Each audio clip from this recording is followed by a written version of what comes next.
Hey, everybody. Glad that you're here tonight. We're going to have yet another fun late night conversation. So let's do it. Spoken of the American century.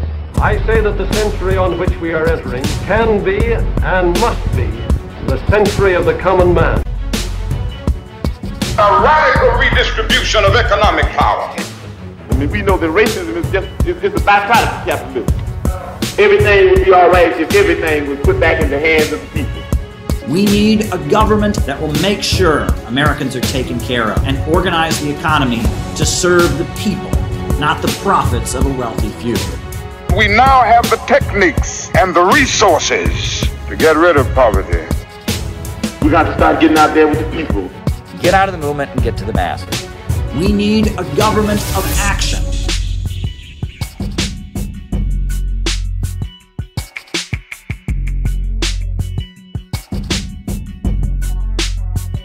Welcome, everybody. I'm so glad to be here with all of you tonight. Tonight, I had the idea that I might do something I haven't done in a while, but we do every so often on these streams. We're going to open up the phone lines. We're going to let people jump on if they want to get on the stream. Join the stream. Here is the link. And if you want to hop on, you are welcome to join the conversation. Every so often I do this when I think it is in the interest of the show. So if you would like to come on and say a few words, interact with me, you can join the stream. Join the stream. Yeah, that's the way we're doing it tonight. I don't often do this, but yeah, you can join the stream. But generally, we'll follow the way we generally do things. If you want to send any super chats or Rumble rants or questions, you can do that. And yeah, anyone who wants to hop on, just hop on, and we'll just do a kind of a hangout show, talk about what's on people's minds. At some point we'll do a roll call. I'll answer any questions before I go.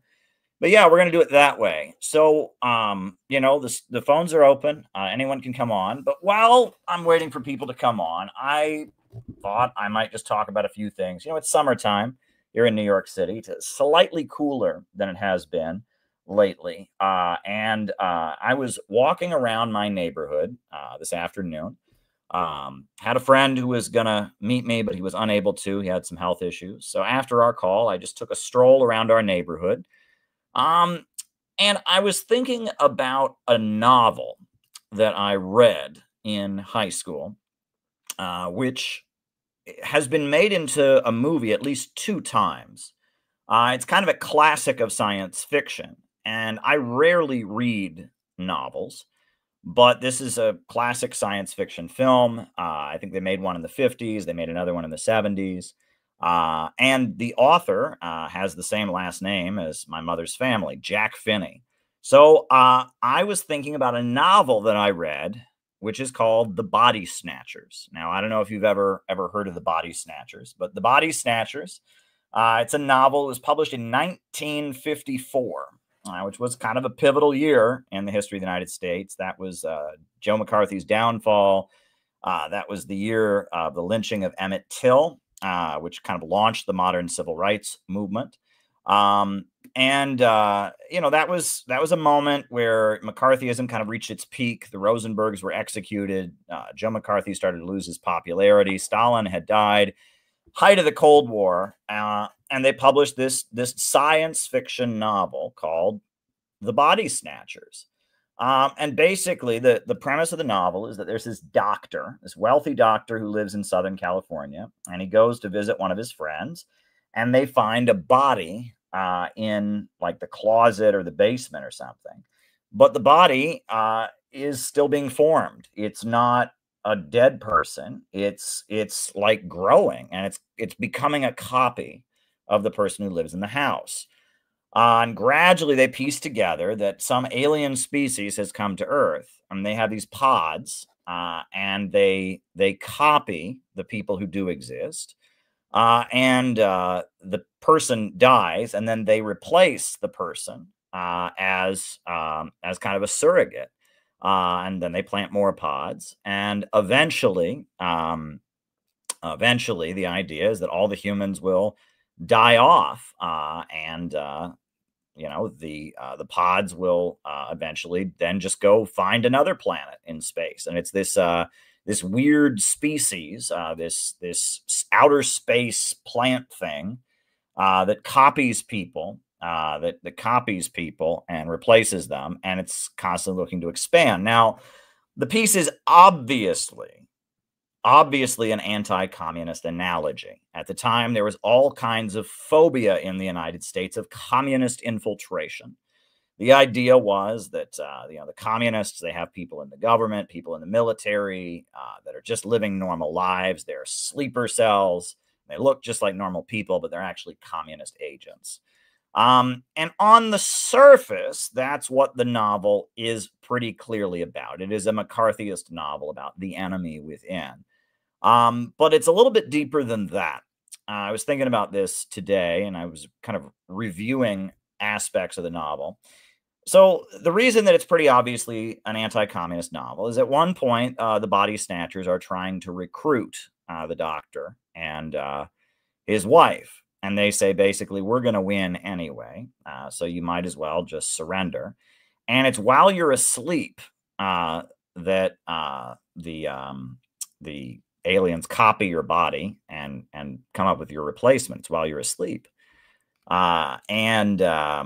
You know, they say, look, eventually you're just going to fall asleep. And once you fall asleep, we're going to copy your body, and you will then be replaced with, you know, so you might as well just voluntarily surrender. Resistance is futile, kind of like the Borg in Star Trek or something like that. Resistance is futile. And then the way that you can tell if someone is really a person or one of the body snatchers is that they have no emotions. Right? The replacement humans don't have human emotions. They just kind of go through the motions. They say the right things, but they don't feel beneath it. And what was interesting is, well, the speech that the body snatcher alien is giving to the humans, like, you know, surrender, you know, join us, you know, you might as well, we're going to take over anyway, and we are the future. It's obviously supposed to be an analogy for communism, right? The communists, we are the future, you know, your system is doomed, your children will be communists, etc. But the other thing is the fact that the body snatchers have no emotions, right? That the difference between the humans that are actual humans and the ones who are actually the body snatchers is that the humans that are actually human have real feelings, and the body snatchers do not. And that was a big point of anti-communist propaganda in the 1950s. And it actually pointed, it's something that comes up in a lot of ex-communist memoirs. And it's quite interesting, is that they point to, there is a kind of a coldness in people that are very, very active in communist groups. There's a lot of memoirs and autobiographies of people that were in the Communist Party and left, and they talk about a kind of coldness that they experienced in the organizations. You know, of course, they mean it in this, you know, they're brainwashed, they're in a cult, but that's not that. They're referring to, you know, and you read it in a lot of ex-Communist Party memoirs, even people that are sympathetic, they talk about how, you know, when some atrocity would be reported, when you'd hear about the U.S. government committing some atrocious crime, they'd say, what do you expect from the bourgeoisie? And there was kind of this coldness, this kind of indifference. And that at demonstrations and protests, there was kind of a very performative anger at society, a performative, you know, contrived anger at the system. But in their regular interactions, the communists were quite cold. You know, and that, you know, there are numerous people who talk about how they were in the party, and these were their best friends. These are people they're very close to, and they're being expelled for some reason. And these people that they thought were their friends, that they cared about, had this cold indifference toward them as they're, you know, subjecting them to, you know, a trial and an expulsion from the organization. You know, and that struck home with me because in my experience with communist groups, there is a really big level of that.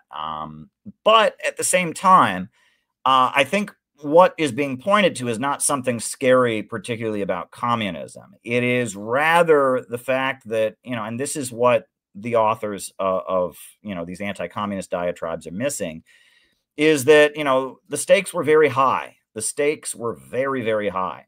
And, I mean, you think about what, this is the 1950s. 1954 is when the novel was published, right? These are people who all their friends are going to federal prison for being communists. The FBI is coming to their job and getting them fired from their job for being communists. And they're coming out of World War II, where the communists were the leaders of the anti-fascist resistance cells in France and in Germany and Japan. Communists got jobs in factories in Korea.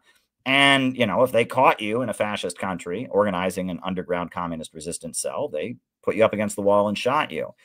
And that when you're involved in high stakes situations, you think even before that, during the Great Depression, the labor struggles that were going on, where people had guns on picket lines and there were, labor unions occupying factories. And I mean, these were situations where the stakes were very high. And when the stakes are that high, you can't afford to panic and get emotionally invested in every relationship. And that coldness that's being described in anti-communist memoirs, it's probably something very similar to when police officers, I mean, a cop, right? Or a family court, someone who works in a family court and has to deal with child custody cases. And if you're dealing in situations where the stakes are very high, where people are getting hurt, you can't get worked up about everything. A kind of coldness kind of comes over you because it's the only way you can deal with it. And I think that's what they're missing, right? Is that ordinary people who are just living their lives, if they come to understand the U.S. government is killing people all over the world and, bombing millions of people in Korea, they get really angry about it and they get worked up. But if that's your bread and butter, right, if that's the world you live in as a communist activist, you're well aware of how evil American imperialism is. You're well aware of how evil this system is. And you've made a decision to get involved in struggling against it at quite high risk. In order to do that, you kind of have to glaze over. You can't just digest every injustice in the same way that somebody who is just learning about it would, right? Most people, especially in the 1950s, thought that America was the greatest country in the world. And they thought the American government was, sugar, spice, and everything nice, never did anything wrong, Dudley do right. And so, for them to understand that the U.S. government did all these evil things, there was a huge level of emotion that would come out. And for the people for whom that was their bread and butter, and for whom, they'd been involved in armed struggles on the picket line and all of that, a coldness, did come across. And they talk about this is something psychological that develops in a lot of different fields of life. Back to the whole body snatcher thing. It is apparently a tradition in medical school. I've never been to medical school, so I wasn't aware of this. But apparently on your first day at medical school, they bring a cadaver, a dead body, to the medical school, and they put it on the table, and they hand you a knife and say, get to work, cut it up. And the reason they do that on the first day is because if you're not ready to understand that, we're going to be cutting up the body of a dead person, you're not supposed to be there, right? If you're going to learn to be a surgeon, if you're going to learn to be a medical doctor, you have to be able to think this isn't a person I'm cutting up. This is a corpse. And yes, it's gross, but this is what it means to be a doctor. And you learn to detach emotionally from your work. And that a doctor has to be able to tell somebody, look, you have cancer, you're going to die. A doctor has to be able to tell somebody, look, we're going to have to amputate your leg. And that a doctor can't be emotionally worked up in the work that he does. And that doctors learn to split from their work. And so do a lot of professions have that, and that, and that they talk about people, if you've ever met a nurse or a doctor, someone who works in the medical field, you can be sitting, eating with them, and they'll start talking about, bowel movements or intestines or things that you just don't want to think about while you're eating. But for them, that's just, they have to deal with it. And they develop kind of a coldness and a tolerance of these things.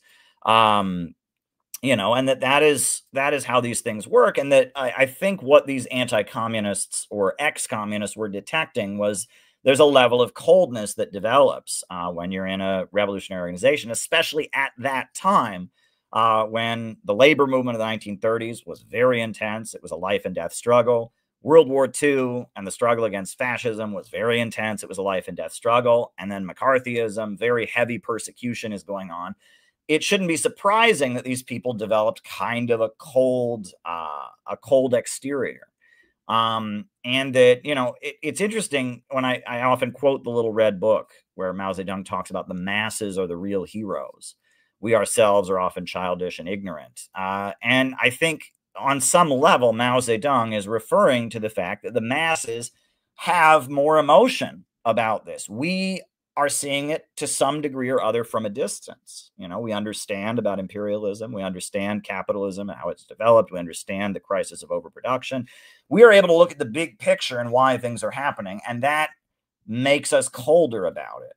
Whereas the masses that are just learning, especially if they are responding to their real conditions, for them it is explosive anger. And that is what drives them to go out and sometimes do heroic and almost suicidal things that we, in our cold and calculated, you know, big picture view, wouldn't want to do. And I think that's what Mao is referring to in the Little Red Book. And so when I was looking over, you know, kind of a summary of this novel I read in high school, Invasion of the Body Snatchers, and they talked about how, you know, the body snatchers are obviously an analogy for the communists, right? They're, you know, the enemy within, etc. You know, and how on top of that, you know, this coldness, this lack of emotion is a very common stereotype about communists. You know, that made me think of that. However, what I also thought was interesting is that at the same time, it was making an anti-communist analogy. There was also a degrowth Malthusian undercurrent, which I didn't pick up on when I first read the book. I was a high school student. I just learned about communism, so I figured, okay, I understood that it was anti-communist, and it was just a good story. But there is a Malthusian undercurrent, because they ask the aliens, why are you doing this? Why are you coming to our planet? You're going to replace every person and then kill them and then eventually just set up to go to another planet. Why? Well, we just want more. Growth is the nature of life, and we just have to grow. They're a fungi, and they just have to keep growing, and there's an attack on growth, right? The reason the body snatchers are doing it, they just need more and more and more, right? And it's that anti-growth sentiment that you know, it's that Malthusian undercurrent, right? If you read the writings of Margaret Sanger, the founder of the Birth Control League and Planned Parenthood, she was originally a Marxist, and then she turned against Marxism. And in the pamphlets that she wrote against Marxism, which I frequently quote, she says the problem isn't capitalism. The problem is mankind's inherent tendency to expand. That is a Malthusian belief, the belief that human beings drive to procreate, human beings drive to live longer and have more children, have a longer life expectancy, and have a comfortable life. They believe that that is the problem. Marxism does not believe that. Marxism celebrates that. And in fact, Marx argued that the only way the ultimate higher stage of communism could be achieved is with a world with so much wealth and abundance, the very need for the state could vanish. And Marx's whole career, everything that Marx wrote, you read The Poverty of Philosophy, you read Socialism, Utopian and Scientific by Friedrich Engels, all of it is saying that capitalism does not have the ability to keep growing and expanding. That capitalism has this problem that never existed before in human history, which is poverty amid plenty, poverty created by abundance, overproduction. And that at the same time that these aliens are clearly communists, because they're saying that, oh, we want to advance, human history. Oh, it's inevitable. Join us. We are the future. They have no emotion. They're secretly infiltrating from within. Obviously, that's the communists. There is this, they believe in growth, right? And that growth and expanding, we need more and more and more. There is this Malthusian critique of what they are also. And that comes across in the novel as well.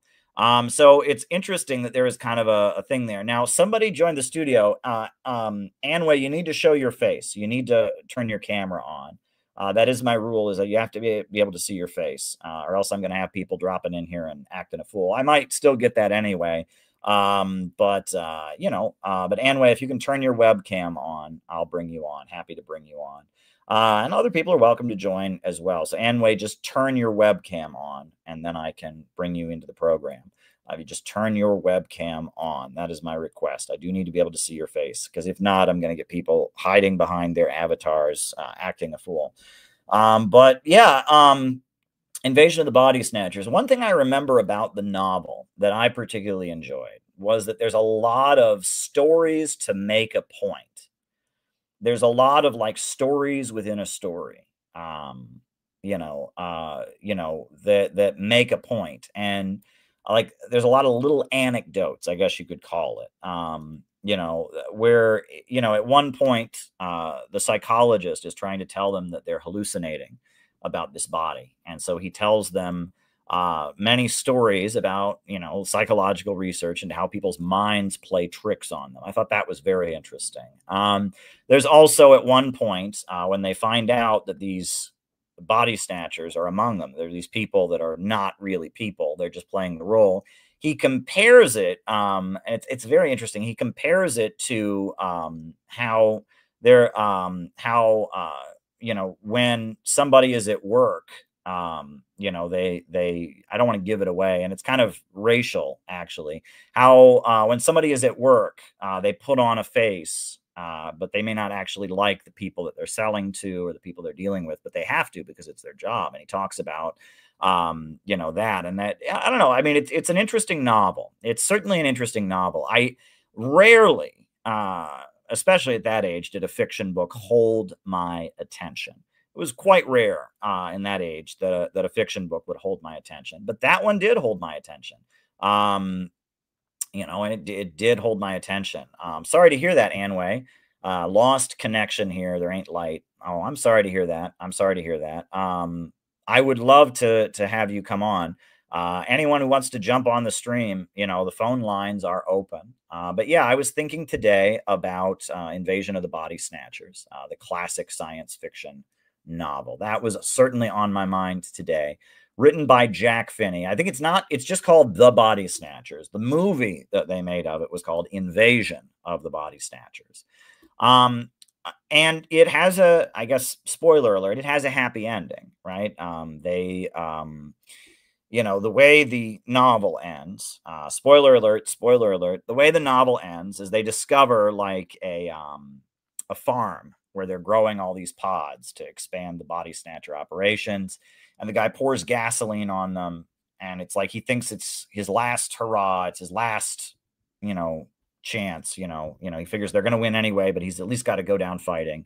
So he lights them all on fire and he just burns this whole field of body snatcher pods. And then he's shocked when the body snatchers retreat and they all start flying up into space and they go away because they realize the humans will resist. The humans will not accept them. And so it's better to just find a new planet to go and take over. And I thought that was quite interesting. And the body snatchers, they're not trying to conquer the planet and rule. They're just trying to eventually kill everyone, right? And then they'll set up and then they'll float off to a new planet, right? That's the interesting thing, is they're not conquerors in the sense that they're going to take over and become, the rulers over the earthlings and make the humans their slaves. It's not that at all.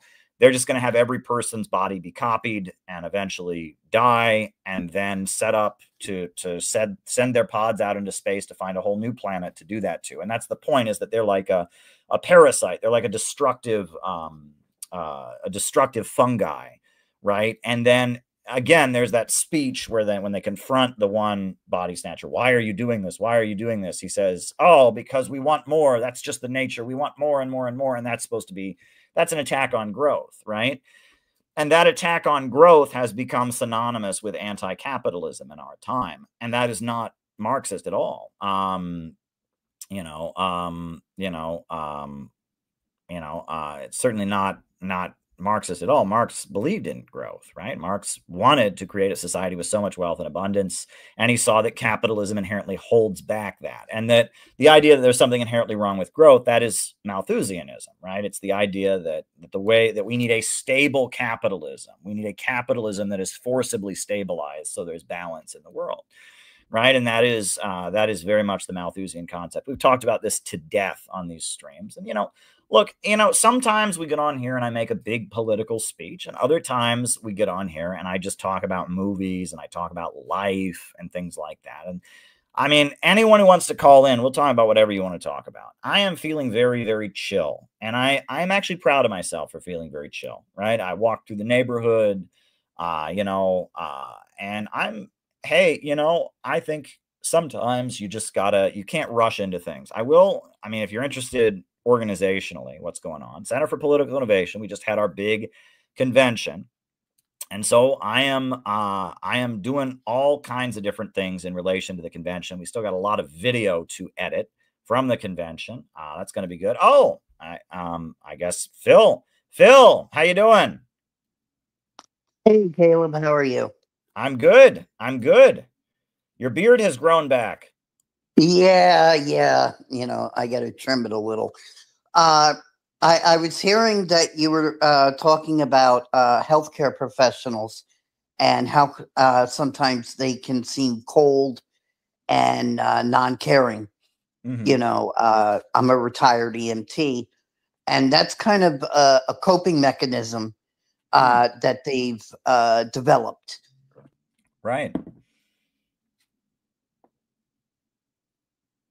Oh, you froze. You seem to have frozen there, Phil. You seem to have frozen. Phil, are you still with us? Can you hear us? Phil? I actually do want to hear Phil's perspective on this as a former EMT, but he seems to have frozen. So hopefully he comes back in the meantime. Oh, and now you're back. Phil, you're back. You're back. Sorry about that. My phone went off.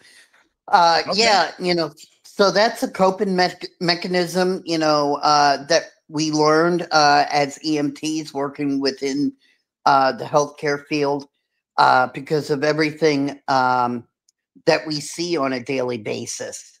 I worked in a very high crime, high volume area here in New York City, and especially in the summer.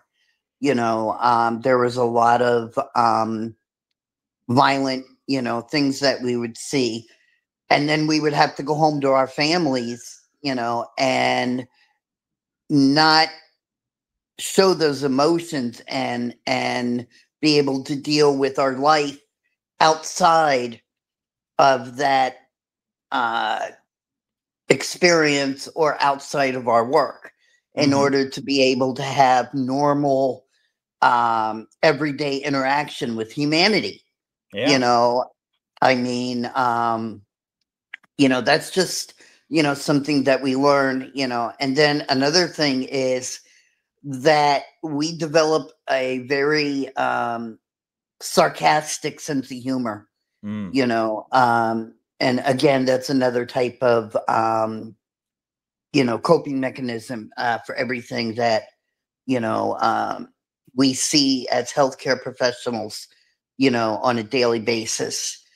And, usually by the time the patient would get to the emergency department or into the hospital, we would already have them already packaged up, cleaned up, bandaged, etc. But even in the hospitals, you would have to kind of like develop a detachment, from your patients. That doesn't mean that you don't show empathy. You can show empathy, but then you have to kind of like detach, from that call or from that patient, to be able to go on to the next one and then go home at the end of your shift. Yeah. Well, and that's probably what I think these anti-communists were picking up on in the communists, right? Is that coldness that a lot of anti-communists talk about. They say, oh, the people in the party were just so cold. Well, I think it's because they were in high stakes situations like that, World War II, people going to prison, that kind of thing. One thing as a former, emergency person, a public servant in New York City, that Bangladeshi man, I believe his last name was Islam, right? The police officer who lost his life in the line of duty on Monday, right? Yeah, you were covering that story. Yeah, I still can't get over that he is a Muslim, an observant Muslim. He has a pregnant wife, and a terrorist incident happened, and there was a shooting, and he did his job. He did what he was supposed to do, and he got shot and killed. And while he was dying, people were all over social media blaming him and his community for the attack, and they had nothing to do with it, right? And I mean, it had nothing to do with Islam. It had nothing to do with pro-Palestine. And in fact, it was a pro-Palestine Muslim who got shot and killed stopping the terrorist attack. And there's no apology. And in fact, the tweets saying that it was a pro-Palestine attack are still up there, even though it was the opposite. And in fact, the police officer who died was a Muslim who supported Palestine. I mean, and Laura Loomer, who is this, big Trumper on social media, she is tweeting out today about how she feels like a victim, about how so many people on the right are criticizing Israel, and it's just so unfair. And I'm thinking, unfair? Like, a pro-Palestine Muslim gave their life to protect our fellow New Yorkers here. And you were blaming them without any evidence for a terrorist incident they had nothing to do about. I can't get over that. And these are the same people that say Blue Lives Matter, that really run down the woke left for the anti-police brutality stuff. And I just can't get over the outrage. Like, does she not feel anything? I mean, I know she supports Israel. I know she thinks Muslims are all terrorists. She hates Muslims on an ethnic, racial level. But I mean, if you value your safety in New York City, right, and you find out that the person who laid down their life to make sure you didn't get hit in a stray bullet in Manhattan was a Muslim, does that make you not want to pause and say, maybe I shouldn't have blamed the incident on Muslims when it had nothing to do with it? You know what I'm saying, Phil? I mean, it's just, I just find it infuriating. The response. It is infuriating. Yeah. It is infuriating on a number of levels. But yeah, there you go. I mean, I know as a former, city employee, EMT, that probably must affect you on some level too, right? Well, the one thing that I remember, I wasn't in the city at the time of 9/11, but I was in New York. I was actually on duty upstate, and for like the first year or two, everybody, there's, I think it's 5 words, that they were saying: fire, police, EMS, didn't matter. Thank you for your service. Nowadays, they'll spit on you or shoot you, just for wearing a uniform, and this young officer, the other thing that I remember, and this is going, and please allow me to express my condolences to that officer's widow. May Allah grant him peace and entrance into heaven. Mm-hmm. We were the ones that were running towards the danger while everybody else was running away. Mm-hmm. There are police officers, firefighters, EMTs, paramedics on a daily basis, that put their lives on the line, whether it be speeding, to an emergency, and they get into an auto accident, or, as you know, I'm very big into mental health, especially with first responders. And right now there's actually the rates of suicide, among first responders and military, are significantly up, wow. In this country. Yeah. They're significantly up because, really, there, in my opinion, there are no programs that officers or military personnel or EMS firefighter personnel feel safe of going to without repercussion.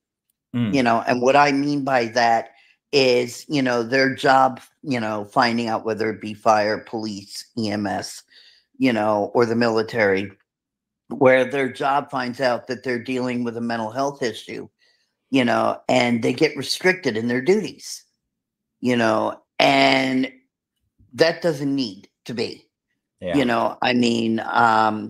with this officer, I was actually watching some of his funeral the other day, and that's a traumatic event for public safety personnel to go through. Yeah. And especially those officers up in the South Bronx that knew Officer Islam. Yeah. We worked side by side every single, day together. you know, and it's a traumatic thing to go through. Yeah. And if you can't deal with that situation, you know, on a personal level, you know, without fear of repercussion, you know, it affects your mental stability, you know, and, you know, a lot of personnel go out on disability leave, you know, or disability retirement because they're unable to deal with the emotions and the anxiety, you know, that comes with the job. Indeed. You know, well, listen, Phil, it was really great to have you on and share your insights. I'm going to bring on Penny, who's right behind you, but you're a beloved member of our community. You're always in the chat. And I hope you're feeling well, and thank you. And thank you for your service as an EMT. And thank you for being a beloved member of the community. Thank you. Always. And hello to Penny too. Sure thing. Penny, how you doing? Hi, I've never done this before. Well, I'm doing good. I got to watch my manager and her daughter perform The Little Mermaid. Okay. And my manager played Ursula. She was so wicked. She was amazing. But she loves to hear about what we're doing, even though she's pulling her hair out as a manager, and she really loves theater, but it doesn't pay. So was it a children's play of The Little Mermaid? It was out of high school. Okay. But it was the auditions were open to the community, so people from all walks of life. Yeah, and so everyone who auditioned was given some kind of a part, even if it was an extra or whatever. You know, it was really a fun time, and it was great. So it's good to do things just for the fun of it, not having to wait to CPI, you know? Yeah. And, you know, well, and it's... let me ask you, was it the Disney version of Little Mermaid, or did they do their own? I know it's like an old children's story, Hans Christian Andersen or something. And yeah, it was the Disney version, but, you know, they adapted it a little bit, you know, but it was straightforward. It was just an innocent, fun time. And it's good to do that once in a while because life is so serious. Yeah. But I wanted to share more about Burkina Faso. You were talking about, you know, being cool-headed. You know, they're doing all these great things. You know, they just had their first kidney replacement surgery. You know, and what amazes me is how each sector of the community, like the leadership of that, like agriculture or fitness or whatever, they go around in the community to make sure things are going well. Like and the Minister of Agriculture just randomly visited an elderly farmer out of the blue and said, "Hey, what do you need? How can we support you?" And you know, it's like that. But you know, they're still fighting the terrorists. You know, they just lost 50 soldiers the other day. And it's almost a parody to watch Western news cover it because, like, oh, they're being overrun by the terrorists and there's so much insecurity because they have these military juntas. And I'm like, lady, you need to read my book. Yeah, well, we got copies right here. It's on Amazon if people want a copy. Africa's Flame, The Rise of Ibrahim Traore by Penny Arcos. We definitely got copies of it here. You've got copies of it there, I'm sure. And you have a lot of people from the African continent there in Minneapolis, right? You've been giving it out. Yeah, there's a heavy population of Somalians. I thought people would be like at the nursing home running up to me and begging me for a copy, but I'm passing it out to everyone that I personally know, and they're excited that I'm giving them a book that's mine, but I haven't really heard any reactions yet. So I think people are just busy with life and not really knowing what treasure they have in their hands, you know? Yeah, well, people watching now should go get their own copy of it. I'm going to put the link in the chat, you know, for people to order the book, Africa's Flame, Rise of Ibrahim Traore. I'll put the link in the chat so that people have a chance to get it. It's a book. It's like a pamphlet size. It's not a huge book. I think it's less than 100 pages, but it's, you know, it's 2 articles that you wrote, a speech that he gave, the lyrics to the Union of Sahel States anthem. It's good stuff, and it's important information. We've been doing these rallies to support Ibrahim Traore, and we're trying to popularize him. And so, yeah, people should get a copy of the book. It's got a lot of really good information in it. So, yeah. What else is on your mind, Penny? Well, I'm looking forward to writing my next article. I won't say too much about it, except that we can see that the politicians are trying to stir up more division, and we need to get to the bottom of it and get people to wake up. Right. I guess today was, I guess there was no Kings, and this was supposed to be some other big protest day, right? It was Rage Against the Regime Day or something. I didn't know that until later. I mean, as you can tell, our country is just reeling because of the demonstrations. But yeah, I didn't hear about it. I was busy working, and then I went to see the play, and I had a good time. Yeah. So, and all these controversies, like, if it weren't for social media, I wouldn't even know what's going on. You know, I'm like, what are people arguing about? Nobody's arguing about it in real life. Right. So what is the big thing about the genes, right? So it's like they made a joke about she's so good looking and she has good genes. Yeah. Like, well, so like she's a model. I didn't even know who she was, but you walk into the store and she's got her leg up in the air and says, Sydney Sweeney has good genes. I'm like, yeah, so I got to sell credit cards. So who gives a free flicking, you know, we got to sell 10 credit cards today. Okay. So what, how does my life change? Yeah. So then I get home the next day and there's all this roar about she's a Nazi and white supremacist. And even Mexico is picking up on it. Like, oh, the white supremacist Americans. I'm like, get a life. What, you know, they're overrun by American corporations and they're playing it up as a good thing. Get a life, people. But yeah, so then because the commercial, it's like a 1-minute commercial and she's in a very provocative pose and she's talking about, you know, well, Nazis wouldn't like that, right? That's degeneracy. That's pornography, right? That's very provocative. But American Eagle, that's their thing. I mean, everything is half naked people, so that's always how they've marketed things. But in the commercial, you know, she says that you know, traits are passed down from ancestors, and then she looks right at you and says, "My genes are blue." So people like, I mean, GENES, and so she's a white supremacist. And then the backlash is, well, you woke people had your big obese trans models wearing sports bras, so you know, give it up. You know, she is blonde haired and blue eyed, right? I think that's yeah. Okay, all right. You know, they did that on purpose. They must have done that on purpose, just to generate outrage, so people would talk about it and buy their product. That's what's going on there. And they thought, how can we touch it? You know, if they'd had her just come out and say the N-word or something, they couldn't do that, right? They had to make it like they had to have deniability, and they wanted to do something that would make people mad, so they're all talking about their product. That's what this is. Right, That's what this is. But funny thing, I didn't know who she was. I'm like, who's this Sydney Sweeney?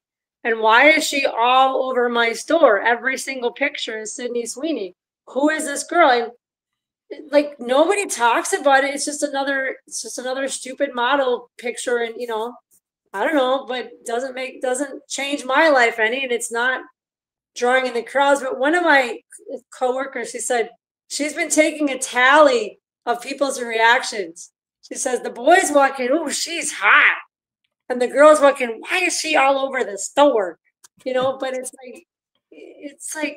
not, there's nobody's protesting outside the store. Nobody's talking about her. It's just another half-naked model. It's like, get over it. It reminds me, when I was in college, they had various performers, you know, come to the college, but I had never heard of the performers because they were all like stars from like generations before And so when I was in college, the big deal was that Chingy, I guess, who was a rapper, came to my campus, and I've never heard Chingy. I don't know anything about him, and it was sold out. I wasn't able to get a ticket, so I didn't get to see Chingy. I probably wouldn't have enjoyed it, but apparently someone said his big song was called Dem Jeans. And it was a song about jeans, women's jeans, and how attractive they are. I've never heard Dem Jeans by Chingy, but that was apparently someone at my college. They're like, "Oh, Chingy is coming." I'm like, "Who's Chingy?" And they said, "He's the guy who sang Dem Jeans," and I was just like, "Okay, there you go." I've heard of Dem Bones, but not Dem Jeans. I don't know. It was So Chingy.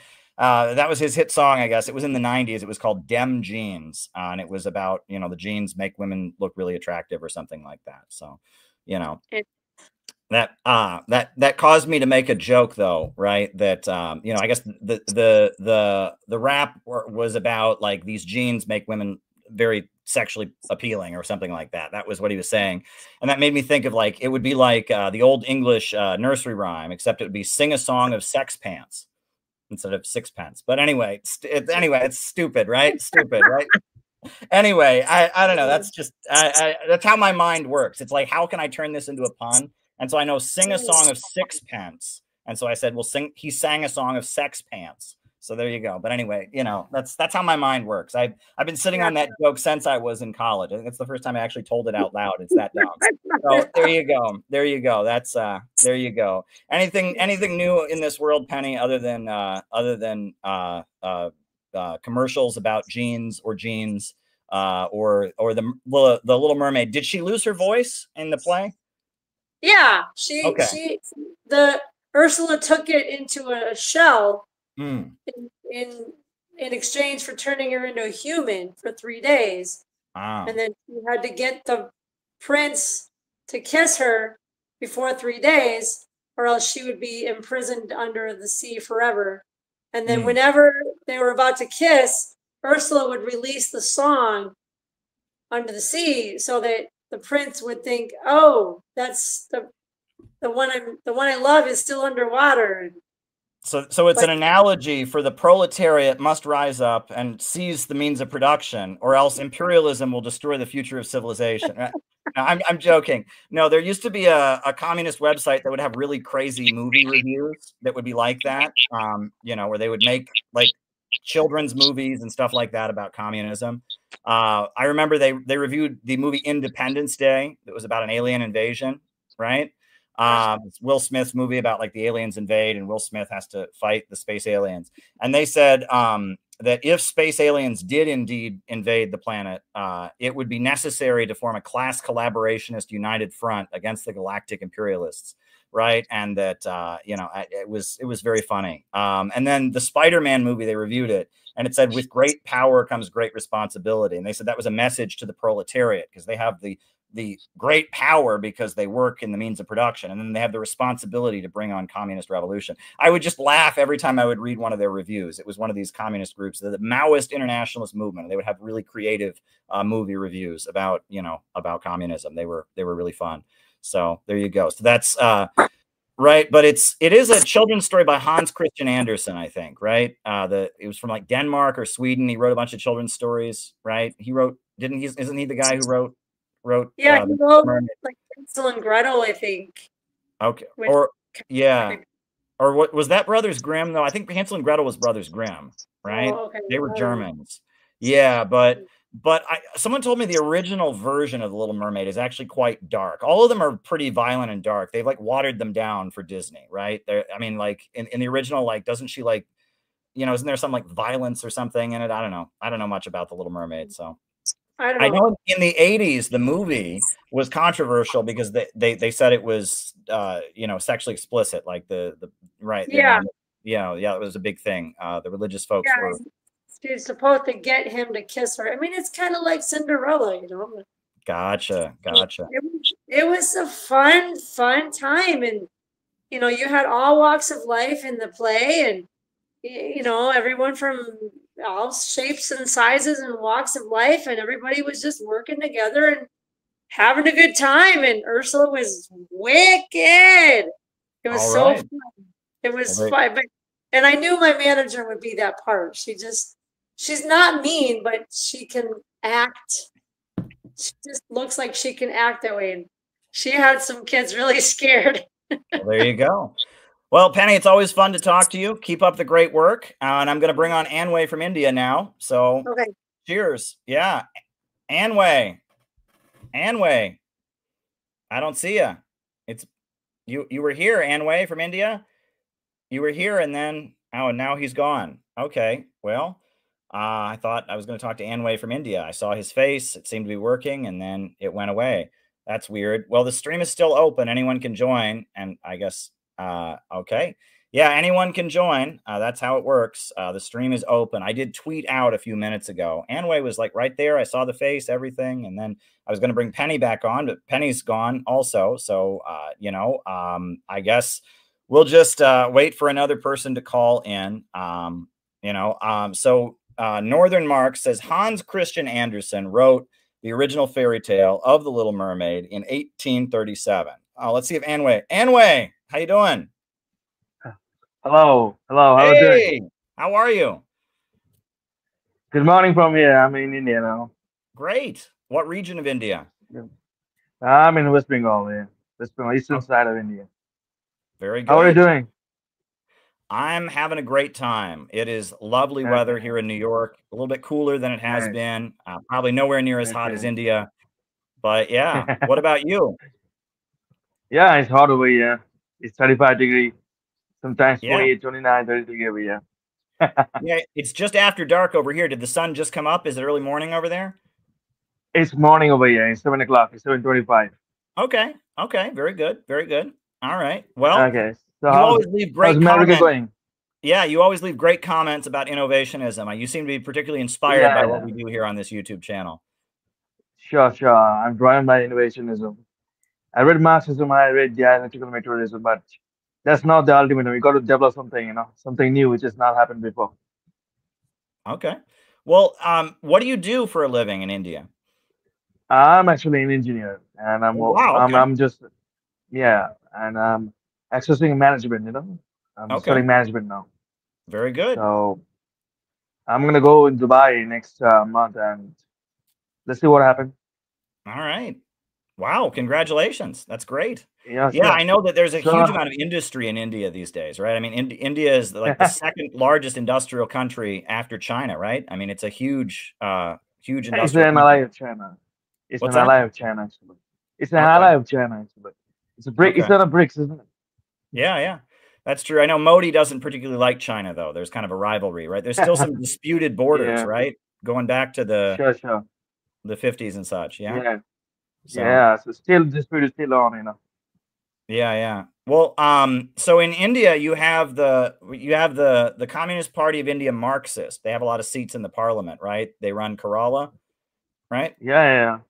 And sure, but they're wiped out over here, They've been wiped out over here.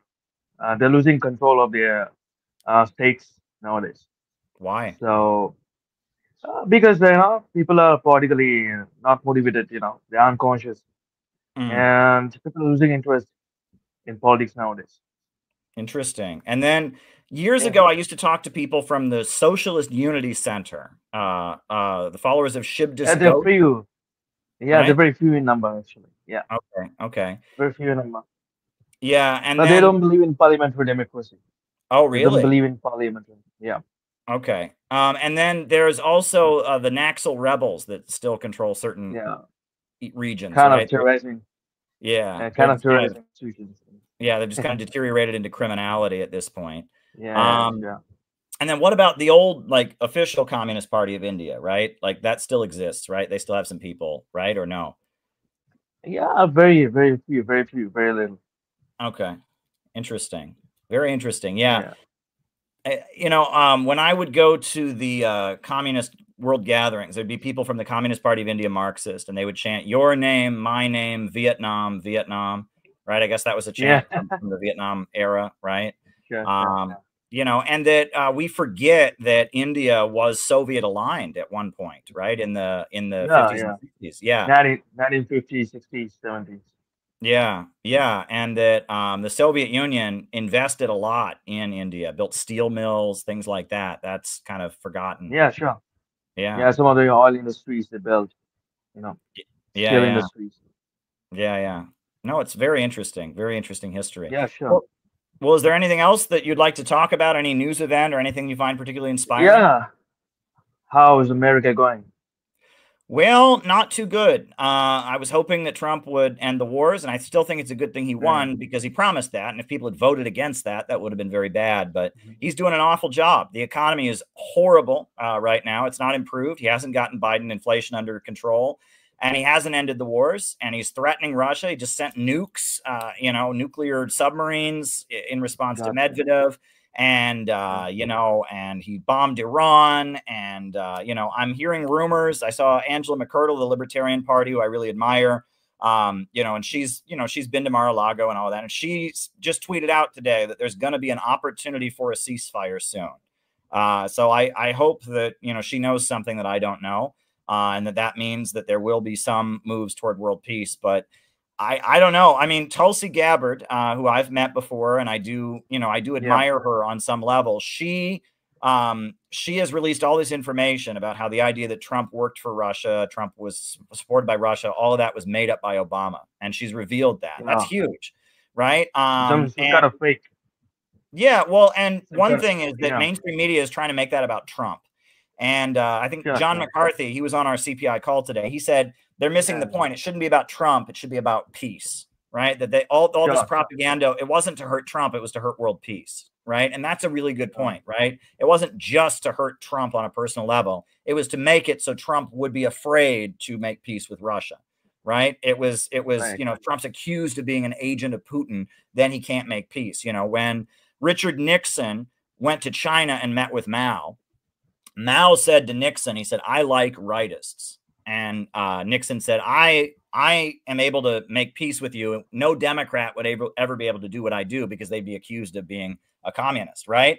And that's true. And you look at in the Cold War, it was the Democrats who started the wars. Harry Truman started the Korean War. Lyndon Johnson started the Vietnam War because they were on the defensive because they were always accused of being soft on the communists, right? And it was Nixon who was able to end the Vietnam War. If any Democrat had ended the Vietnam War, they would have called him a coward. Who wanted peace. Right. And it was Nixon who also then was able to, start the process of establishing relations with China and go and meet with Mao. So, it's weird how these dynamics develop, and that the Russiagate stuff was not simply a personal attack on Trump. It was an attack on peace. It was to get Americans to hate Russia, specifically the left, which are people that tend to be, at least historically, more peace oriented, and that Russiagate was a huge psyop on the left. Right. And the left has never recovered. I mean, the American left has now become more pro-war, et cetera. I heard that they're vandalizing properties. They're vandalizing properties nowadays. Well, I mean, today was, like I was telling Penny, today, I guess, so they had no kings a few months ago. Now today, I guess they had a whole day of protests. It was called Rage Against the Regime. Nobody noticed. There was apparently some big pro-Palestine rallies in New York City today, but that's happening every day. People are just outraged about what's happening in Gaza and the killing of the Palestinians. So, I mean, that's not really surprising. There was a lot of pro-Palestine rallies today, and they're doing it around the clock, and good for them, right? I mean, we need, the fact that our tax money is going to support Israel and its crimes when our roads and bridges are falling apart is absolutely outrageous. Well, is there anything else on your mind tonight, Amway? So what's going to be the alternative? Well, ultimately, we need a society where the banks, factories, and industries are organized to serve public good and not the profits of a wealthy few. We need a government of action to fight for working families. That's called innovationism. And I look at what I look at what the great African leader Ibrahim Traore is doing. I look at what Isabel dos Santos did when she was running Angola. I look at what Russian President Putin has done and how he's raised Russia up since the fall of the Soviet Union. I look at what Xi Jinping is doing with socialism with Chinese characteristics and what Vietnam has done with their socialism-oriented market economy. I look at Nicaragua, what they've done in the name of socialism, Christianity, and solidarity. And when it comes to America, I think it's going to be called innovationism, right? Because innovation and working hard and achieving your dreams is so much part of the American identity. And we need an understanding of matters a lot. socialism that emphasizes that. In America, we're taught socialism is redistribution of wealth. It's taking your money and giving it to somebody else. And Americans are never going to support that. But if you can understand that what we need is a government that will invest in people so they can innovate and create, that's very American. That's something the American people can embrace. A pro-humanity, pro-innovation, pro-growth government, a government of action. Yeah, that fights for working families. So innovationism, I think, is the winning formula for America. That's what I think. And, you know, obviously, we want to study every anti-colonial and anti-imperialist movement that's ever existed. The Uhuru movement among Black Americans have done amazing things because they have this innovationist approach. Their Black members start businesses, bakeries, restaurants, you know, prison reentry programs, farmers markets. I mean, they are innovationists, right? And that it's, you know, they're socialists, the African People's Socialist Party, but yet they're starting businesses because socialism is about growth. It's having a state that invests in the people, right? So yeah, that's my approach. And yeah, we just had a great convention. You know, I am right now putting together, we're going to have like a coffee table book of the CPI convention with all kinds of images, all the speeches, the text of the speeches. And I still got loads of video to edit. We have like half the speeches left to edit. And we had a long Q&A session. I've been putting up the videos. Have you seen some of the videos from the Chicago sessions? Yeah, I've seen it. It's amazing, you know, it's very interactive, you know. Great. Well, there's plenty more where that came from. And so it was really good to hear from you. Give my greetings to everybody in India. Dare to struggle, dare to win. Yeah, a future beyond imperialism. Fight, fight, fight. Stay strong. Yeah, yep. Thank you. Always good to hear from Amway. He loves our perspective. He loves the Center for Political Innovation and what we're doing. We are pro BRICS. We are pro working families. So yeah, feel free to jump on the stream. Feel free to jump on. I see somebody named Maple has connected, but I can't see their face. It says device not connected. They were on before. If you can get it so I can see your face, Maple, I'll bring you on. Always happy to bring people on, and we'll talk about whatever people want to talk about tonight. This is just kind of a chill, open phones show, and I'm enjoying it. Saturday night is a great night. I'm wearing my Hawaiian shirt. That's how you can tell that I'm very relaxed. I'm wearing a Hawaiian shirt. I do not often wear my Hawaiian shirts, but I am wearing one because it is summertime, and I do live in a city that is by the ocean, and it's nice weather outside. So yeah, hop on if you've got something to say. If you got something you want to ask me about, if you got something you want to share with the audience, something you want to engage about, it is always, always fun to talk to people, right? Yeah. Terry is in the chat. Do you want to jump on, Terry? Are you able to jump on? Terry, I love Terry's channel. She's always doing late night chats like this. If Terry wants to jump on, I'd love to see Terry. But anybody else, you know, anybody else, I would love to just, this is a chill. We're chilling with friends here in my lovely Brooklyn apartment in front of my lovely bookshelf. And it's great. It's great. It is absolutely great. Tomorrow on this YouTube channel, the full audio book of my book, Divisions in the Ruling Class, this text will go up. This will go, you know, will premiere tomorrow, the full audio book of this Divisions in the Ruling Class book. And we're going to do a lot more audio books, you know, just because, why not, right? You know, I really do enjoy. So I see now there's Maple A and then there's M, and both of them saying device is not connected. So I can't see your face, but if you can show your face, I'll let you in. But it says device is not connected. You must be having technical difficulties, but anyone is welcome to join the stream, join the show. We always enjoy having conversations with people. I did tweet this out, so maybe we'll get some crazies from Twitter. Wasn't planning to debate anybody tonight, but if someone wants to come on and debate me, we can debate. That can happen if you want to do it that way. If you want to do it that way, we can do it that way. I always enjoy hanging out with everybody. I really do. And, you know, this YouTube channel is it's a really great source of connection, right? Too many people are lonely these days. Too many people are isolated. And I think that, you know, through our online community, we can share our quirky interests. We were talking about earlier tonight, we were talking about Jack Finney's The Body Snatchers, the classic sci-fi novel. I was talking about the politics of that. And, oh my goodness, the great David Fox is here. Hooray! How you doing, David? Yeah, good. Yourself? I'm great. I'm great. Yes. I was just out for a drive at the moment, but yeah, I thought while I stopped here at a small community called Newbridge, thought I'll jump on and talk to you. Just taking up what you were discussing earlier about people being switched off or tune out of work. I mean, that's for me. It's actually across society overall. I think a lot of people are showing that indifference a lot, and it's done deliberately. And I think actually referring back to alienation is a really good one to point out. But I'm pointing that it's not just it's confined to certain political parties, but it's quite a broader spectrum of society where people are to be switched off in feeling and it's done deliberately in case to keep us alienated from each other. And it's a reflection of also the economy we're in. I feel, and especially now, the economic crisis is really increasing day by day, and I think this is where people need to be switched on here very quickly instead of just being off on secondary stuff. They need to be focused on what's happening here primarily, and I see that where places I've worked at, in the workplace, people are knifing each other in the back. There's just indifference to each other. There might be among small working class people, there's a little bit more solidarity there, but just for broader society, it's just like, you do feel like no one cares at times. You just tell people this and they just go, oh, and then they keep moving on. And not like, generations past where actually people looked out for each other and actually really supported each other. There was a good culture here in Australia where if you're down on your luck and that, you all of a sudden had money in your pocket, someone would put it there. You win the meat raffle at a pub or something. Things were looked after you and your family as well. Everyone did that.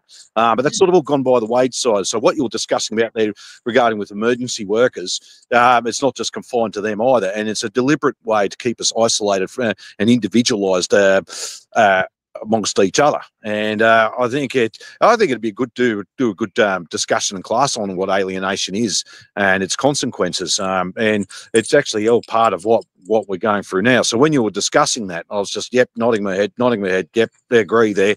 And nothing's new. So it's not, it's not anywhere different here in Australia. Like it is in America. So, when you see that, when I hear that happening, it's just that's surprising across the board. And many people do come down with certain mental health issues. Suicide's a big problem here in Australia, especially amongst males between their late teens and up to even when they're 55 years of age. When they're told not allowed to have this anymore, not allowed to do that and do this, and they have to be a particular way and stuff. It must be strain on them, right? And finally, when there's no hope, they only see one thing to do is end their life. So, that's so it's not it's nothing new for us, but I mean, sort of having a look at. I think that's something that to have a clear understanding of what we're addressing here, and it's because this is what the system of imperialism does. And when you were talking about destructive accumulation, this is all part of it. Yeah. So everything's linked. Nothing's disconnected from each other. Everything's linked. And I think what comrades have got to understand. Got to stay focused. You've got to stay in tuned and aware of your surroundings around you. Be onto it straight away. And this is what's happening. And it's not just these are one-off or isolated from each other cases. This is all interconnected with each other. And I think I took that observation when I was over in the United States, and I'll take that observation here. There's a lot of similar parallels because we all live under that one system, imperialism. And this is what it's doing. So it's not just within the United States; it's also all the various countries that come under that umbrella. Indeed, absolutely, absolutely. And I mean, when you talk about the Marxist concept of alienation, it's that the person does not get fulfillment from the product they create, right? It's like he talks about correct, the basket weaver. He weaves the basket, and it's his basket, and he sells it for money, but he puts a little bit of his soul into it. But he talks about at the assembly line, when you have like 500 different people that make one product, they're just renting their time out. They don't feel any sense of fulfillment with the product that they create, right? And they're basically just renting themselves out. And it's like they're almost alienated from their very existence. It's a very dehumanizing experience of work because there's nothing. There's nothing.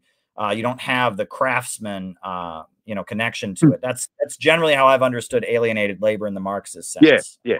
And that's the general one, but it's now sort of it's now not say evolved, but it's really now turned into something much broader than just with commodity production.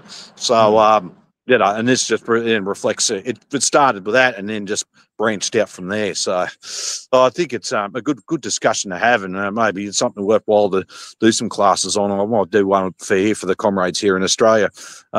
Next we'll draft something up. I've got to chase up. There was a good little booklet about an old comrade passed away many years ago. He wrote up a little booklet on alienation. I might see if someone's got that and if we can reprint it again. Okay, yeah. Well, hey, I would love to see it. And if you put together a class, maybe send us an outline or record the class. I would love to see it, because how can we update, this understanding for the gig economy age, right? Where workers are competing with each other. Exactly. Good point. Yeah, go on. Yeah. A level of alienation that we haven't seen before that makes it harder to organize, like you said about people backstabbing each other and all of that, right? Yeah. So, yeah, I think that would be great. Well, Kinkle says, great to see David and Winter. And I noticed how warmly you're dressed, because in your part of the world, this is the cold season, right? Yeah. And behind me is my heat-seeking pleasure machine, the V6 Commodore. I don't know if you can see it. I'm taking that for a spin today. Right. So, that's what I call it, my heat-seeking pleasure machine. Very good. I'm out for I'm going to go up to visit the little town of St. Arnold here in Victoria, and we'll have some lunch there. And that's it. It is a beautiful winter day. It's about 17 degrees at the moment. That we're expecting more freezing cold, wet weather later in the week. But there's a lot of snow on the mountains and into New South Wales at the moment. But it's just lush and green around here. So it's a beautiful day. Get out of the house, and that's I'll say to any of the comrades here watching this now: if it's a gorgeous day, just get out of the house. Go for a drive, go for a walk, do whatever.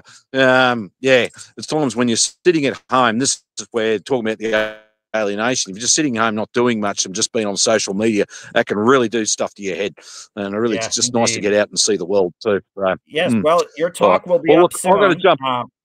You gave a great talk at our convention. And so it'll be up. It's on the list to be edited. Great talk. I think people have seen the picture of you gave me a Eureka flag. And so together we held the Eureka flag and the Don't Tread on Me flag as our anti-imperialist legacies. That was a great moment. And it was really great to have everyone hang out with you, get to know you, cheers to everybody. Yep. And the Don't Tread on Me flag, you gave to me. I've donated to our local union hall, the Bendigo Trades Hall. So we've got that now, and because the secretary there understood the revolutionary meaning behind that flag as well. So I really enjoyed that convention. Great. Very good. Well, we enjoyed having you there. So give my best to Rise and give my best to Helen and to everybody. Yep. And thank you. And keep warm. All right. Talk to you soon. Will do. Yep. All right. Take care. All the best. Yep. Catch up. Yep. Bye-bye. Wow, that's David Fox. And now, Unanimous, how you doing? Actually things have been getting better in ways I'm not. Anyway, I just had a question about the Spanish Civil War and Franco, because it seems like a lot of traditionalist Catholics like Franco, and people will bring up that Fidel Castro had good relations with Franco. But it's interesting because I want to say this was during the time at which Cuba was still very hostile to Catholicism.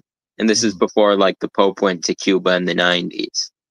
So I don't know if I don't think you're not Catholic, are you? No, I am not. I am Protestant all the way. I grew up Protestant, and I attend a Protestant church. I'm very, very Protestant. I've never understood Catholicism. But religion is not something to understand, right? It's like it's the definition of religion is it's not material. It's not something you can do a mathematical formula and understand it with. So, who am I to judge, right? But I've never been Catholic. I just never have really understood Catholicism. But Frank, go ahead. Yeah. But I also heard that there was a popular view among certain communist groups during the war that the Vatican supported Mussolini and Hitler, but yes. Wait, yeah, what? That was so. The main point of propaganda against, so, Spain had a king, and the king was overthrown in kind of a popular uprising, and they created the Spanish Republic. And the communists were a really big part of the overthrow of the Spanish king. So they had a lot of seats in the Spanish parliament, in the the elected government. It wasn't a communist government, but the communists were a big part of it because the labor unions that had brought it into existence, the miners and others. And so the communists were very popular in Spain. And, it was largely a feudal country. And the Catholic Church was seen as the institution that propped up feudalism, right? It said, that, man has his natural superiors. And there were a lot of peasants, and the peasants were anarchists. The communists focused on industrial workers, but the anarchists recruited the peasantry. And a lot of these peasants really hated the landlords. And so they would rise up against the landlords and redistribute the land. And there was a lot of really brutal retaliation against landlords and against the Catholic Church by the peasants who were anarchists. In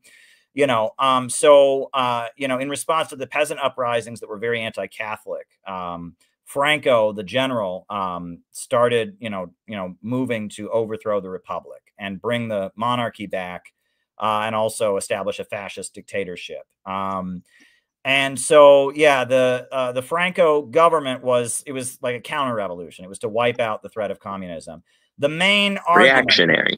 Yeah, the main argument, if you read, Winston Churchill, he is obviously, was on the, anti-Nazi side of World War II, but yet he was very much against the Spanish Republic.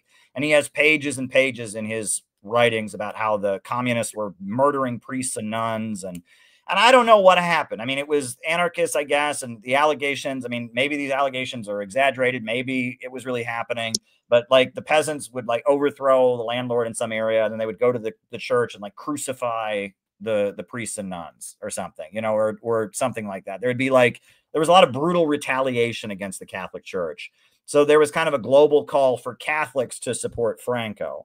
And the communists had a global call to defend the Spanish Republic, against fascism.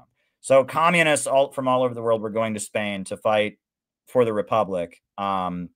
And fascists were going all over the world to Spain, or Catholics or whatever, to support Franco. And I think, generally, the Catholic Church was considered to be on the fascist side of that war because the demonization of the communists focused on anti-Catholic atrocities.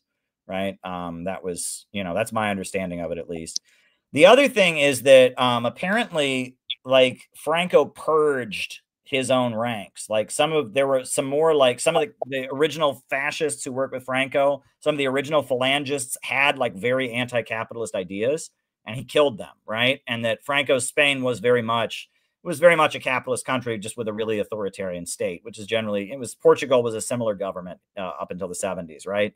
And they were neutral in World War II, which is surprising because the Nazis sent the Air Force and Mussolini and all of them financed and, brought Franco to power essentially. But then he was neutral in World War II. Didn't he send a bunch of people to take part in the genocide in Eastern Europe? Barbarossa? I don't know. My understanding is officially Spain was neutral in World War II. Yeah, officially, but they did send men to go fight the USSR on principle. So. Yeah. The other thing is, Alex Olivier is saying Trotskyists helped Franco. The famous quote from the war is that when Franco was outside of Barcelona, he said, "I have 4 columns outside the city, and I have the 5th column inside the city." And apparently it's proven that Franco, Hitler and Mussolini were financially supporting the Trotskyites in Spain and the anarchists to disrupt the Republic. I guess the KGB, this is also very interesting. Apparently the KGB was all over Spain, like Russian intelligence was all over Spain trying to mobilize the anti-fascist efforts. And apparently German intelligence and Italian intelligence was funneling money to Trotskyists because they would disrupt the fight against Franco. And George Orwell, he went and fought in Spain, and he was in Catalonia, and he led an uprising against the Spanish Republic, claiming the Spanish Republic was selling out the revolution, right? And the Trotskyists and the anarchists and it was the anarchists largely who were doing the brutal retaliation against the Catholic Church, right? That was generally anarchists, and because anarchists organized the peasantry. But the Trotskyites, they seized Catalonia at one point, and they claimed that I guess the allegation was that the Spanish Republic was toning down the communism in order to defeat fascism. right? And the Trotskyists argued that well, if you tone down the communism, you won't give us anything to fight for. And it's called the POUM, the POUM. I forget what it stands for. That was the Trotskyite party that was apparently funded by Franco and funded by Hitler and Mussolini against the Spanish Republic. And there's, I mean, Spain is a really big point of propaganda for like the fake left. George Orwell's book, Homage to Catalonia, is widely read, and it gives this narrative that it's actually the communists. Guernica, Pablo Picasso, I believe he painted a tribute to Guernica.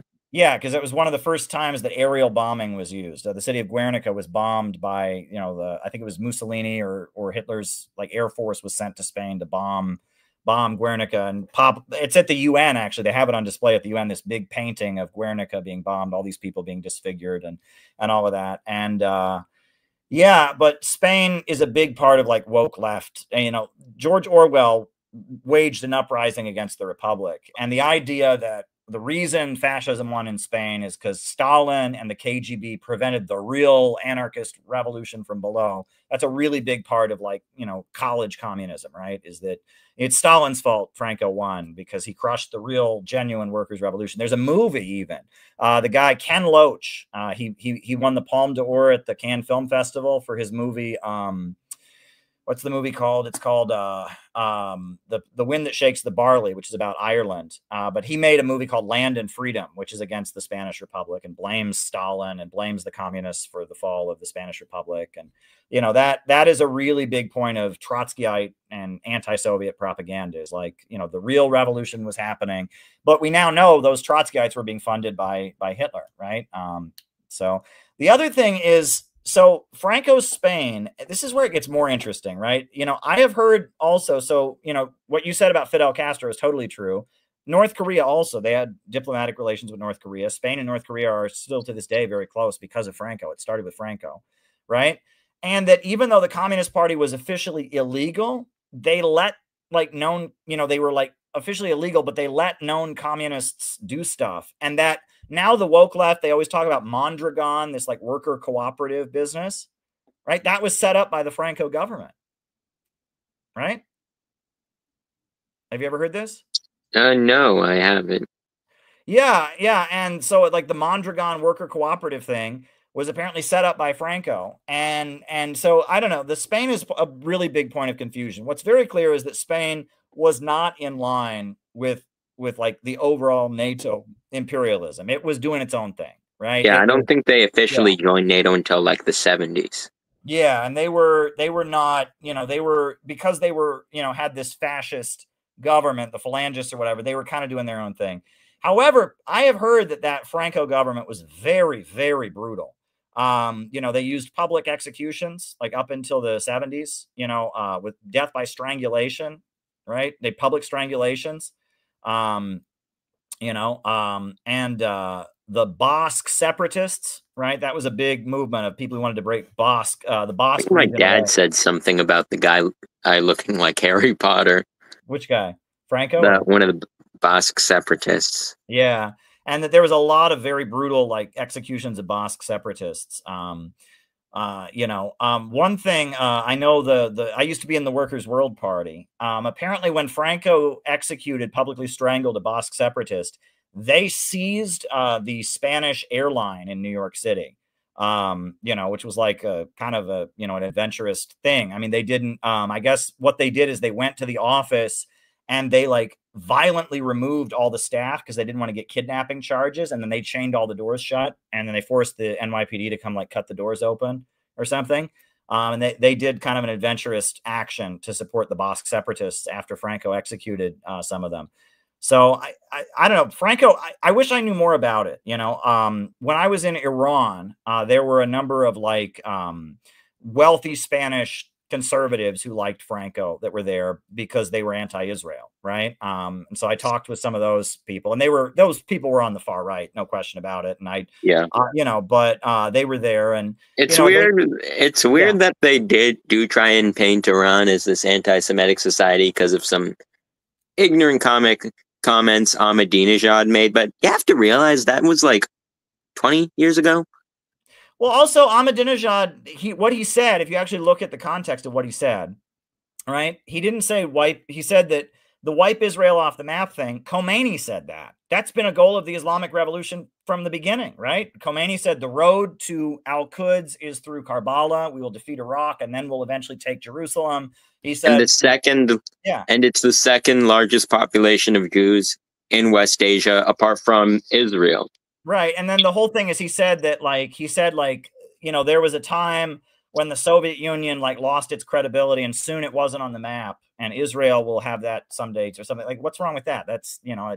No, I think it also has to do with some things Ahmadinejad said about the Holocaust. Well, that's interesting. There are a lot of people in Iran that do ask questions and stuff like that. He's not one of them. He said he used the phrase mythology of the Holocaust, saying that the mythology of the Holocaust was the idea that the Holocaust justifies what Israel does. And whenever they would ask him about it, he would always say that there is a mythology of the Holocaust, and it's that it justifies Israel's crimes. But the fact that he used that phrase, mythology of the Holocaust, that was like a dog whistle or something like that. And I'll say this, it's kind of interesting that the Holocaust gets all this attention, but like the Jewish Holocaust, but the Roma, there are a lot of Romas that died in Unit 731. I didn't learn about Unit 731 until I was 16, and the Holocaust was always talked about in the media. When I was a kid. Back to what I was talking about with Phil, right? Laura Loomer, this Zionist, you know, she lied and said that Muslims did the shooting in New York City on Monday, and it was actually a Muslim who died stopping it. And she's never apologized. And then I see her on Twitter today. She's got this big, long screed about how she's discriminated against by MAGA people for being a Jew. And I'm just like, are you kidding me? In her mind, she's the victim, right? Because, you know, I mean, and that's the Zionist mindset. They are the eternal victims. And so whatever they do is okay. And that's very woke. And that's why I argue that wokeism is rooted in Zionism, right? That it's that mindset. The majority are the enemy. Right? We are special because we're victims. And so whatever we do is okay. That's Zionism, folks. That's Zionism. That's what woke people believe, right? All the cancel culture, all the violence, it's all justified because you declare somebody to be a victim, and it's hatred for the majority. That's Zionism. Wokeism is like a repackaged version of Zionism, but it's also repackaged anti-Semitism. It's like Zionism and anti-Semitism combined, because there's a very good essay by a neocon, I forget which one, where he was a former Trotskyist neocon, and he wrote an essay about what anti-Semitism is, and it was actually very brilliant. He said that anti-Semitism is the resentment that the working class feels against the middle class, and I thought that was brilliant because it's true, right? And he talks about all the stereotypes you associate with Jews. They don't even line up, but they're class stereotypes, right? Jews are doctors, Jews are lawyers, Jews have more money, Jews are communists, you know, all these stereotypes that don't even match up. They're all things that working class people think about the middle class. And the middle class you can see, right? You don't see Rockefeller, you don't see the DuPonts, you don't see the big billionaires, but you can see the doctor, you can see the store owner, you can see, you know, the lawyer in your neighborhood, and that there's differences. For example, you know, a middle class person may have a lot more money than a working class person, but they are much cheaper because they own their own business. So all their money goes into their own business, right? And they have to manage the money of their business or whatever. So, you know, a working class person that just gets a check every 2 weeks, they're like, hey, why is this guy such a tightwad? Well, it's because he's in a different situation. He's running his own practice, and, you know, as a lawyer, as a doctor, as a store owner, you know, and working class people tend to be more socially conservative than middle class people. Middle class people tend to be, you know, educated. a bit more freewheeling, a bit more educated, more pro-LGBT, more pro-abortion. Working class people tend to be quite socially conservative, right? And more religious and more traditional, you know, and so a lot of, you know, anti-Semitism is the resentment, not against the ruling class, but against the person you can see who has it slightly better than you. And you can project that on. And I guess you could see similar things in the immigrant phobia, before, like my generation, we didn't see a bunch of factories being closed. That was all old news. We didn't see this mass automation. We did see a lot of cheap immigrant labor, but in my view, it's kind of, and that's the frickin' scapegoat. Like, I agree with you that the discourse on immigration sucks. Like, in my opinion, it should be that if you are willing to report unsafe working conditions, we will give you a visa, and so you can testify at trial. We'll give you some basic English lessons, and if you're a criminal, you're gone. If you're a regular person, you either give us an address in Mexico or stay in public housing with so we can just monitor you. But I think what you talked about, which is creating all this infrastructure, making it so people are able to be safe, is overall the better solution. I think that's why you'll see the Chinese do all this work in Central Asia, because Central Asia, after the Soviet Union collapsed, it was between the heroin gangs and the literal Taliban.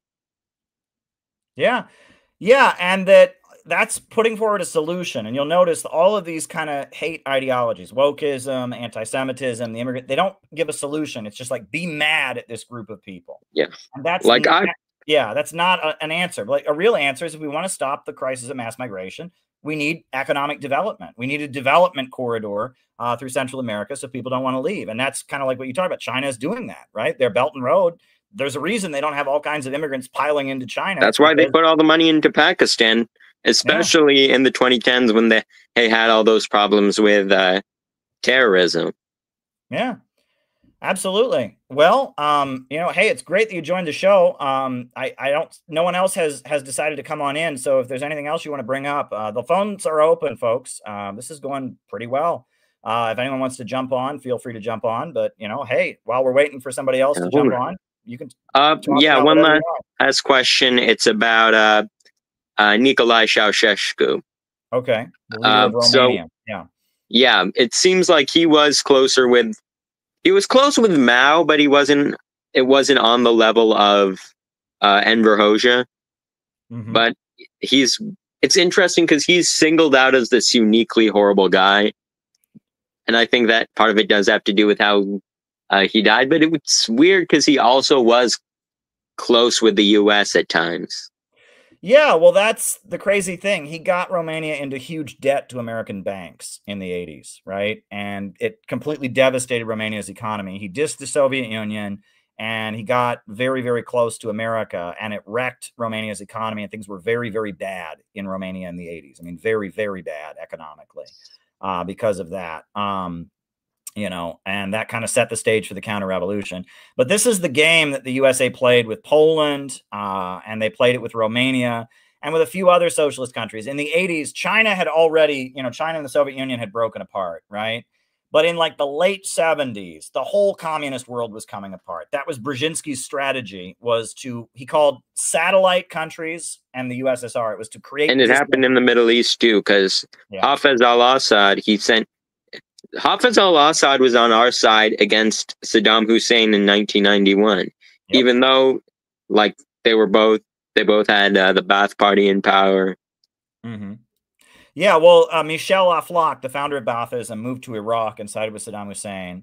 And so then the Syrian Ba'ath, they maintain Michel Aflaq, plagiarized, and they have another guy who they say invented Baathism. Right. It's very interesting. But Michel Aflaq was the ideologue of Baathism, but he was never the leader. It was, Saddam Hussein in Iraq and Hafez Assad in Syria. And Michel Aflaq was just the intellectual. I wish more of Michel Aflaq's writings were available in English. Right. I find Baathist Arab socialism to be very fascinating.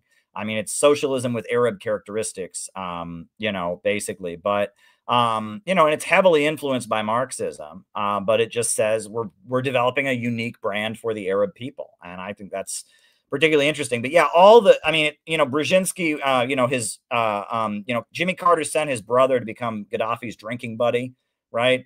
Billy Carter, and Billy Carter became Gaddafi's buddy, and then Gaddafi supported the Mujahideen in Afghanistan against the Soviet Union, and Gaddafi pivoted in a pro-US direction, and then when Reagan so did Egypt. Yeah, and a lot of a lot of countries pivoted in like from like 65 to 79-ish. Yeah, and it was because that was the US strategy, was to like cause distance. And by the 80s, that was the big problem the Soviet Union had, is that the USA at the beginning of the Cold War, it was, we're against communists, and anyone who's a communist, we're against them. And that was McCarthyism. And the whole like liberal, pushback against McCarthyism was, well, no, we're not against communism. We're for freedom, and we're going to play games and manipulate the communists against each other. And that was ultimately how the USA won the Cold War, with the Sino-Soviet split, with the Congress for Cultural Freedom, with the Euro communists, with, and by the 80s, if you look at the 80s, there were communists on every side of everything. On the African continent, there were so many wars between different communist factions. It wasn't even clear. In Ethiopia, right, it was the Eritrean Maoists were fighting against the Derg, right? And then the party that overthrew the Derg were Hoxhists, actually. And then they just kind of became capitalists after. And it's weird because Mengistu now lives in Zimbabwe, and Mugabe, I believe he was on, his faction was pro-Mao, pro-China. Yeah, so it's all over the place. And like every African country, there were communist groups, and the USA would be funding one group that one day and another group the next day. And it was about making so much confusion that no one knew what side they were on, muddying the waters. I talk about that a lot, in the Brian Thompson book. I talk a lot about this, about like the years of lead and that strategy of, they don't want a light switch effect. They realize that if someone's a fanatical anti-communist, they can flip and become a fanatical communist. They want to create a lukewarm atmosphere where no one believes in anything, right? And they want to make it so it's not a matter of well, our side is absolutely right and your side is wrong, because then you could flip and believe that way about the other side. They want to make it instead just, everybody's on every side and you don't know who to support. And so the people that are already in power just kind of win by default, because no one really knows how to fight them. And that's Brzezinski. If you read his book, The Technotronic Era, that's basically the case he makes. But it looks like we do have somebody else. So you're always a great person to come on. You raise great questions, Unanimous. So thank you. Yeah, thanks, man. I appreciate it. You always give great answers. So sure thing. Yeah. All right. Checkpoint Charlie, how you doing? Hey, how you doing? All right. Good. I've seen you in the chat many times. Your name, right, isn't Checkpoint Charlie? Isn't that something about East Germany, like the Berlin Wall or something? Yeah. Obviously, it's a reference to that. It's it was from there's a song by an independent artist named Whitey, a British guy, called Checkpoint Charlie. So it was inspired by that. Okay. And you're in New York, right? Yeah. I may not be able to stay on because of I'm actually supposed to be working, but there's nothing to do right now. Okay. Well, hopefully your boss isn't in the audience. So there you go. No. What's on your mind tonight? No, not much. I've been following you for about a year now, I guess. And just wanted to hop in and say hello. I'm actually Romanian. Oh, okay. I just heard you guys talking a little bit about Ceausescu. I came to this country when I was 10 years old in 1986. So my experience with Romania was communist Romania. That's what I'm familiar with, Wow. Yeah, I like what a lot of the things that you have to say. It's a different way of seeing things. It makes you think in a different way, not just one way or the other. Interesting, Yeah, what was your experience like in Romania? I mean, I understand in the 80s it was pretty hard, right? I mean, the economy, right? So the story is, I was a child, but the story is basically when he came in, people kind of liked him, but gradually it got worse and worse. He kept turning the screws, tighter and tighter to the point where people really got to hate him because there were so many cuts. I remember they would cut the power, and the food was rationed. I mean, I was okay as a child, like I didn't feel like I was starving or anything, but you know, I'm sure there was a lot of lack of freedom. You know, my father came here. He was like listening to Radio Free. No, what was it? Yeah, Radio Free Europe. Yeah, yeah. Right, on shortwave radio, which was illegal to do. And so, you know, he ended up coming here in the 80s legally. There was some program that I guess was not advertised, you know, but there was an agreement supposedly between Romania and the United States where you could actually come in legally, but he had to go through some tough things, you know, where he got pressured, you know, by discouraged to try to come, you know. Let me ask you: isn't there a high level of like nostalgia for the communist years in Romania now? Like people say life was better. I'd be the wrong person to talk to because I haven't been there much, you know, so I wouldn't know, but I would assume there is some level of that because the way that I see it, Romania is kind of like you know, a tool of the West and the United States. You know, they just allowed them to set up anything that they want militarily against Russia, which I'm not a fan of because, you know, when the United States doesn't need you anymore, good luck. Yeah. You know, Russia will be right back saying, "Hey, remember those guys?" You know. Yeah. There you go. Well, hey, good to meet you, Checkpoint Charlie, and I'm glad to have you on. I hope you enjoy the channel, and yeah, good to see you. Thank you, and thank you for sharing about your experience. Be in touch. Yeah, All right. Take care. Thank you. Yep. All right, I see Red Maze is waiting to come on. Red Maze, you just need to turn your camera on, and then I can bring you on, Red Maze. And anyone else who wants to join the stream, I'm going strong, you know. We got about an hour and 15 minutes till midnight. So yeah, anyone who wants to join the stream, feel free to hop on. Red Maze, just turn your camera on. You ask good questions every time you come on, Red Maze. So I hope you come on because you've asked a lot of good questions over the years. So yeah, but this is fun, you know. No one else I'd rather stream with. No one else I'd rather stream with. Good times. Good times. What else is new? What else is new? Yeah. All right. Anybody else? Red Maze, you got to turn your camera on if you want me to bring you on. I see you in the studio, and I'll happily bring you on. You just got to turn your camera on. So there we go. There we go. Good times. Good times. But yeah, no, it's always good to hear just to have a show like this. We do this every so often. You know, where we do it. I think the last time we did this, somebody jumped on called Vegan Gains, and I wish I had kept him on longer. I didn't know he's apparently a very famous YouTube personality, and I didn't realize that. And you know, and I would have kept him on longer. It was kind of random, I guess. He just came on to argue with me about China and communism. It was kind of neat. So I cut that clip. Sorry to hear that, Red Maze. Okay. I mean, if you're at work, you're at work. Yeah.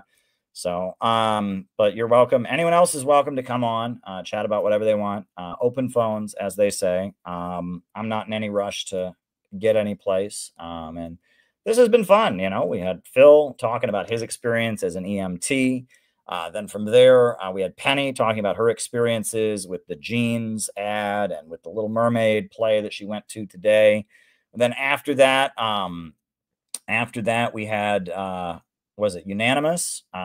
He talked about immigration, but I think there was more people than that. I think I'm skipping some people.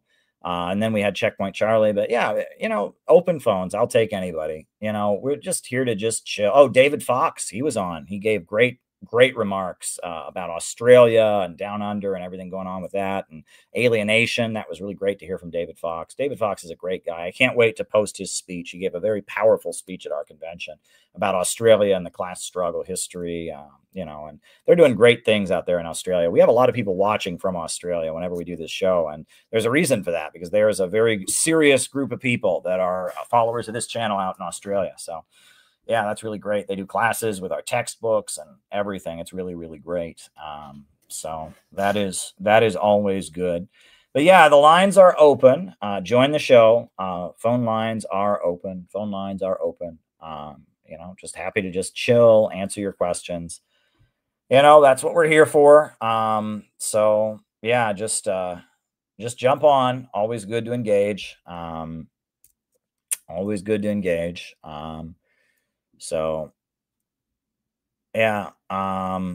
But yeah, if you just wanted to come on, my only rule is you do have to show your face, because I don't want people saying crazy things hiding behind their camera. That is generally my rule. You're all seeing my face, and I got to be able to see your face. So that's how I roll. That's how I roll. You know, one time I got a weird interview request. It was like someone said, "Can I interview you for my podcast?" And I jumped on, and I couldn't see their face. And it was like, "Yes, I just want to interview for my podcast." And I said, "No, not doing this." And I canceled it, right? Because it was weird, and they wouldn't tell me what their podcast was and all of that. And look, there's a lot of crazy things. A lot of crazy things out there. So you just gotta watch your back. But the main thing is we keep going. We're building a real organization, not a social media club, and we're doing great stuff. And I've got so much more video to edit from the convention. I'm working on the book of the convention, and oh man, good stuff is happening, and I'm feeling good about it. We're already planning our next event. We're having our next big event in January, actually. It'll be in the New York, New Jersey area. We're going to have a special reception. I think it won't be a public event. It'll be, you'll have to register to come, and it won't be a public event. Details about that are coming soon. I mean, January is still a long way away. We're thinking ahead for our next reception event. It'll be in January. We're already starting to plan what we want to do. We haven't even finished doing what we need to do, for the convention. I will say, I do have a lot of people to pay back. I'm still paying off the convention. We raised money, but you have no idea how much it costs to do a big convention like that. So if anyone wants to shoot me a donation, that would make my life easier. And not just my life, it would actually help the people who want to get paid back sooner, right? If someone wants to shoot me a donation on Cash App, that'll help me pay people back who need to be paid back. Basically, I owe various people who took on some expenses. The camera guy, I got to pay the camera guy. I got to pay, some other people. There's some costs that just need to be taken care of. So if you want to help me out on Cash App, that'll make that go faster, basically. But people are getting paid back no matter what. And we're already planning the next event in December. And I'm feeling good about it. I'm feeling very, very good about it. NOAA is headed to a Palestine conference in Detroit, and that's coming up. We're going to get NOAA there to distribute the Houthi book. That's really important. We got to get that Houthi book anywhere that there's a pro-Palestine mobilization. We have got to get our book. Who are the Houthis? What are they fighting for? We got to get it there, because it's the only book that makes the case, really, that the Houthis and the American people have a common destiny. Gets into the history of the Houthi movement as an anti-austerity movement against the imperialists. You'd think more people would do that. You think that understanding who the Houthis are would be something that more people would do. But I guess, the communist movement is just more concerned. They want to learn about, the different ways that Puerto Rican lesbians can be transgender. That's what they're concerned about. They're not concerned about, movements that are fighting imperialism. That's racist white man shit, Caleb. We don't want to hear about that. All we want to hear about is about the sexual variations of marginalized community, so yeah, there you go. I mean, it's just the left has completely lost the plot, and Russiagate was a big part of the left losing the plot, right? And I mean, even from an identity politics perspective, right? The Houthis, I mean, they're people, they're brown people, they're Arabs in the poorest country in the world who formed a mass movement, like the Black Panthers picking up the gun to fight for their community. You'd think that there'd be a huge amount of interest in who the Houthis are, and there is among rank and file, Palestine activists, among Arab Americans. But the woke crowd, they're not interested in it at all, mainly because the Houthis, they are a religious movement, but they are focused on economics. Oh, you can't talk about economics. Folks, things have gotten so weird right? I used to hate libertarians. I used to loathe libertarians. I mean, you could probably go back and watch early streams where I'm screaming. I just used to hate libertarians because libertarians are wrong about economics.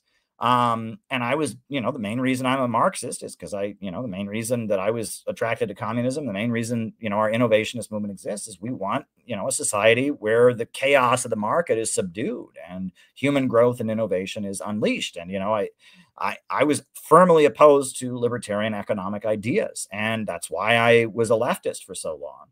And as this channel got more popular, that became an attack. He argues like a libertarian. He sounds like a libertarian. And I said, I'm advocating the exact opposite of what libertarians are advocating. I'm advocating for society to control the banks, factories, and industries in order to have growth. But see, you're not allowed to do that on the left now. To be a leftist means that you advocate, shouting down the evil racist white men and promoting gender studies. And, you're not allowed to be interested in economics on the left. And if you are, you're a racist, evil white man. And that being a leftist is just about this spirit of vengeance. It's just about resentment. It's about vengeance. It's about contempt for society. It's about, taking a piss on the American flag, hating religion. Leftism is just this cultural, this like toxic cultural message. Has nothing to do. And if you actually are interested in economics, you must be a Nazi. And I was immediately labeled a Nazi. And I was just like, and it's weird. And now I get along with libertarians. I don't agree with them. I advocate the opposite economic policies. But the left doesn't advocate those policies. They don't want society to control the banks, factories, and industries. In fact, if you think that, you're like totally a Nazi, man. That's what Hitler wanted. Hitler wanted everyone to have jobs. That's like populism, like Trump. The left are completely crazy, and libertarians are against war with Russia, which the left supports. Libertarians are against the police state. Libertarians supported the Uhuru movement, Tucker Carlson, Angela McCurdle. Libertarians supported the Uhuru movement. So it's like, libertarians, even though I vehemently disagree with them about economics, we're both interested in economics. We're both pro-economic growth. And on top of that, we both are opposed to imperialism and the emerging low-wage police state. It's really weird how things have become, it's really, really bizarre to me how the political space we're in. And that's why we just have to focus on ourselves. CPI, we're just doing CPI at this point. That's all we can do. We can just do CPI. We can't do anything but CPI because, the left is insane. The right does not understand economics, and the right, is fucked up and messed up in their own ways. We just have to do CPI. And when there is a controversy, when there's something like the Rage Against the War Machine rallies, we'll support it. When the Uhuru movement gets raided by the FBI and targeted, we'll support the Uhuru movement, right? When there's an opportunity to, say only peace can make America great again and unfurl the Trump and Kim banner, we'll do it. We will intervene where we can while we focus on building our own community. That's what we have to do because the left are just nuts and the right is toxic. And at the end of the day, our message is pretty basic, right? We need a government of action to fight for working families. Yes, if you want to come talk economics, come on. That's what I'm here. This is an open phones show. We can talk about economics if you want, right? We need a government of action to fight for working families. Come join the show. The phone lines are open. The phone lines are open. Anyone can come on and talk about economics, talk about anything else you want, right? It's an open phones show that we're having here tonight. And we're going to go for at least another hour. I should probably stop at midnight. I do have to get up for church in the morning. So I don't want to go all night long, but I'm having a great time and we've had some good guests. Right now in CPI, we are pushing for internal discussions of the Khrushchevism book. Right. The audio book is on here, is on the YouTube channel. The book is for sale. And we're pushing for the local organizations to have discussions of this. We're having a call, like a discussion of it tomorrow evening, because this book is really about wreckerism. It's about how organizations are destroyed. And this book will talk about the mindset in leftism and in the culture broadly that Khrushchev tapped into.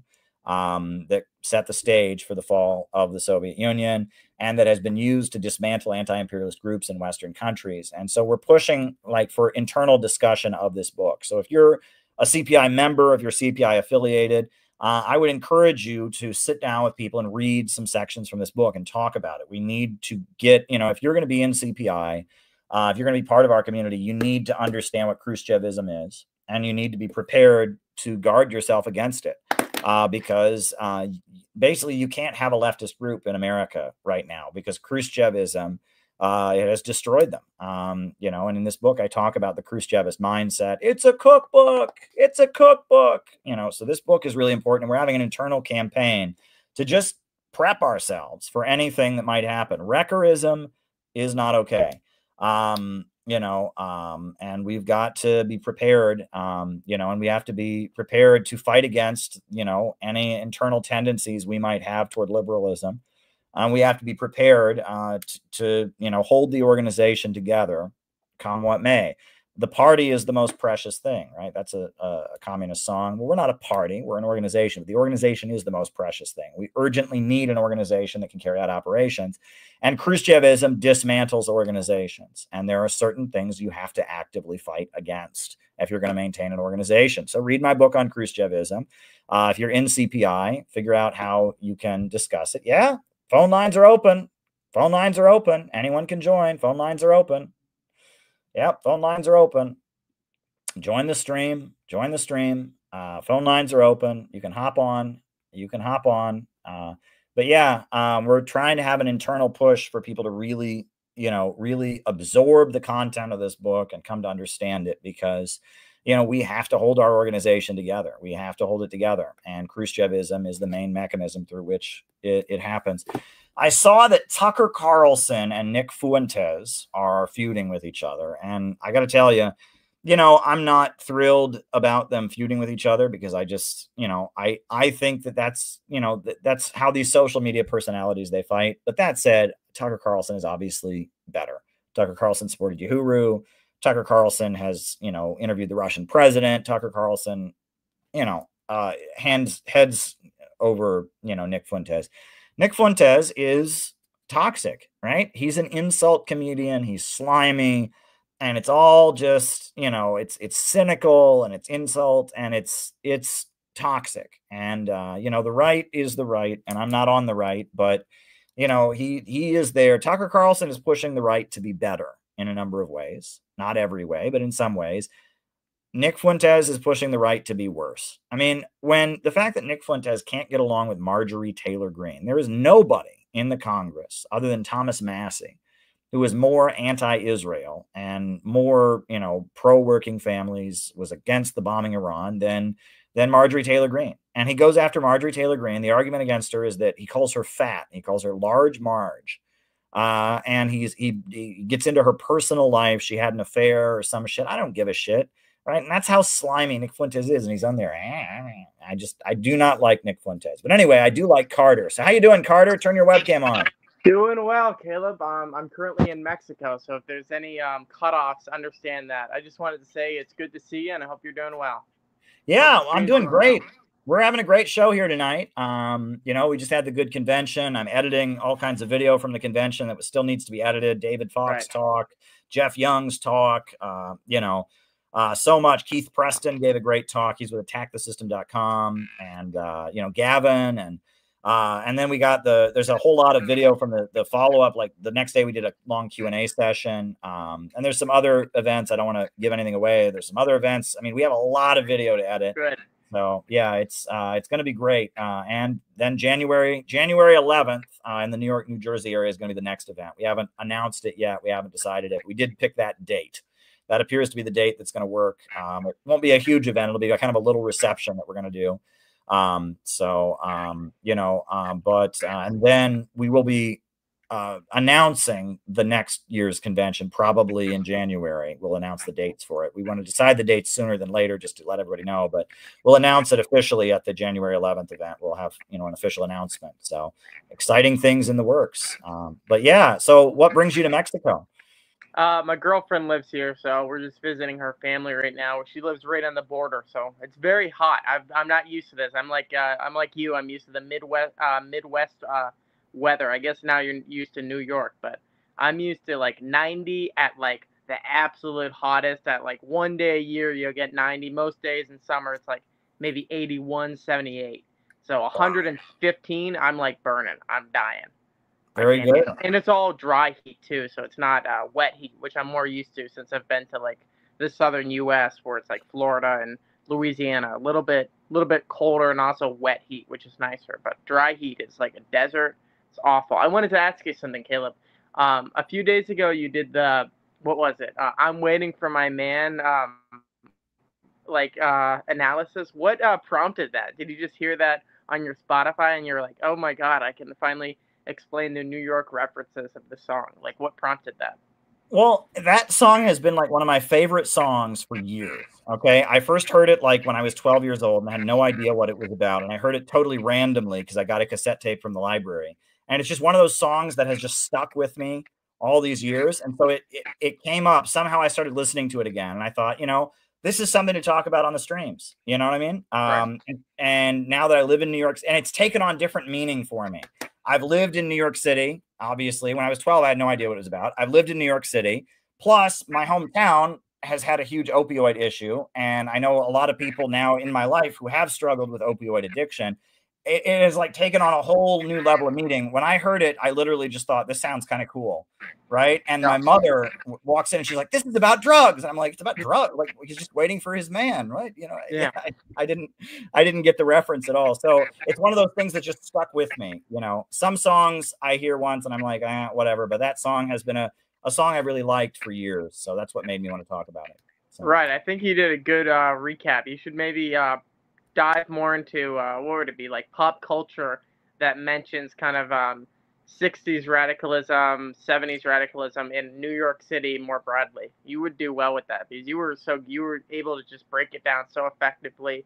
You were able to like, what's the name? You were able to like put a microscope onto Lou Reed and be like, well, he's a middle class radical who's like feels alienated from society and therefore wants to like cling to the what do you call it? The lumpen element of American society. Yeah. Well, I mean, it's interesting. Everyone talks about it. Another reason I like the Velvet Underground is I've said CPI is like the political Velvet Underground. Like we do things and then people like with bigger platforms take what we do and you know what I mean? We're like that. And that the Beatles would go to their concerts. They liked them. And a lot Paul of people, McCartney was having sex with Nico, so they were definitely attached to some degree.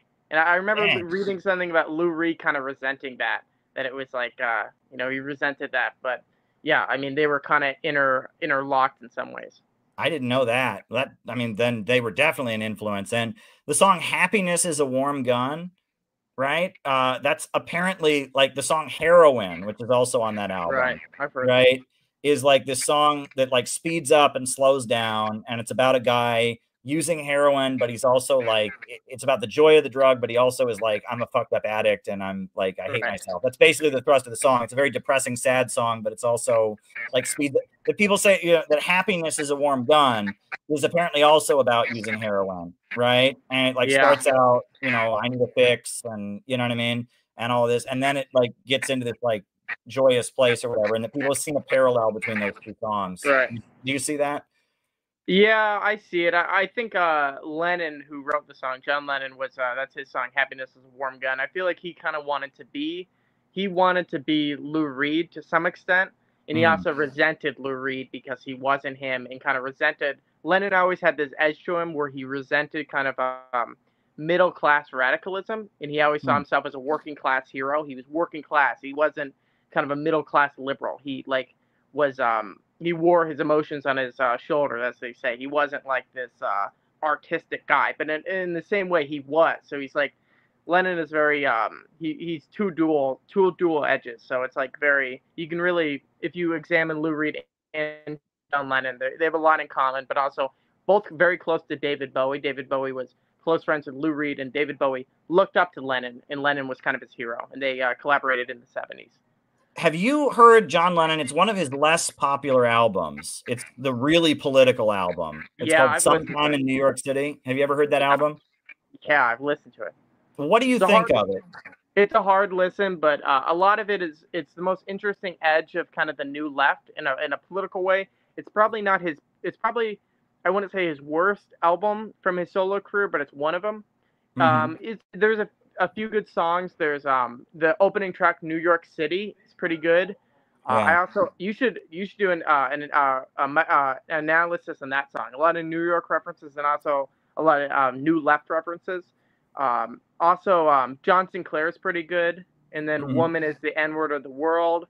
A little more. That's probably his most traditional song on the album. It seems like it would be the most wild and crazy one, but it kind of sounds the most like a pop song in a lot of ways, even though the lyrics are so crazy. That song gets a lot of hatred, obviously, because it is pretty, on your face, but it's definitely offensive now. But I feel like if you kind of take a look at it, what it was trying to be, and it was trying to be like a Black Panther ally song, because Lennon was a political ally of the Black Panthers, of course. He frees John Sinclair, who's part of the White Panthers, the allyship. So it's kind of, and he attaches I forgot Ron something, the Black Congress, the leader of the what is it named, Black Congressional Leadership or whatever, attaches like a note to the to that song saying like, we're not offended by this. Every American should feel like they are N-words. It's pretty wild, but it's very 70s radicalism. So if you look at it through that, it's pretty interesting. Obviously, it'd be offensive if you did it now, but if you take a look at it through like what it was trying to be, I'm not saying that it's not kind of offensive, but it is more interesting. It's more interesting than just like a guy going crazy saying the N-word like Kramer or something. I mean, I don't think it's fair to like label it in that kind of, Yeah, well, at that point, I mean, what comes across to me, first of all, Yoko's voice is not like she's not a very good, like her voice is like, it's like too high kind of. It just doesn't, that's one thing that came across. It's like she's obviously there because she's married to him, but then the other thing is that he was cutting big checks to the Black Panthers during this time, and he was also cutting big checks to the Helioites, which is interesting. Right. And those are the two groups that the British, what is it, MI6 or whatever, has confirmed he was writing checks to. The Black Panthers. But don't they always say that he supported the IRA too? Wasn't there kind of a... Well, he couldn't have directly done that, but like he could have been cutting checks to like Irish freedom organizations as well. Right. That's possible. And there is a song on that album called Luck of the Irish. It's like an That's IRA. pretty good too. I like that song. And Bloody Sunday, which is about a massacre of peaceful protesters in Northern Ireland. So there's two Ireland songs on the album. But yeah, I will say though that, compared to a lot of the stuff he did in his solo career, it's not that good of an album, but it's very, and that like there's a song about Attica, there's a song about Angela Davis. Right. And it was just, he was very much caught up in what the New Left was doing. And he was trying to be kind of the troubadour, the voice of the New Left.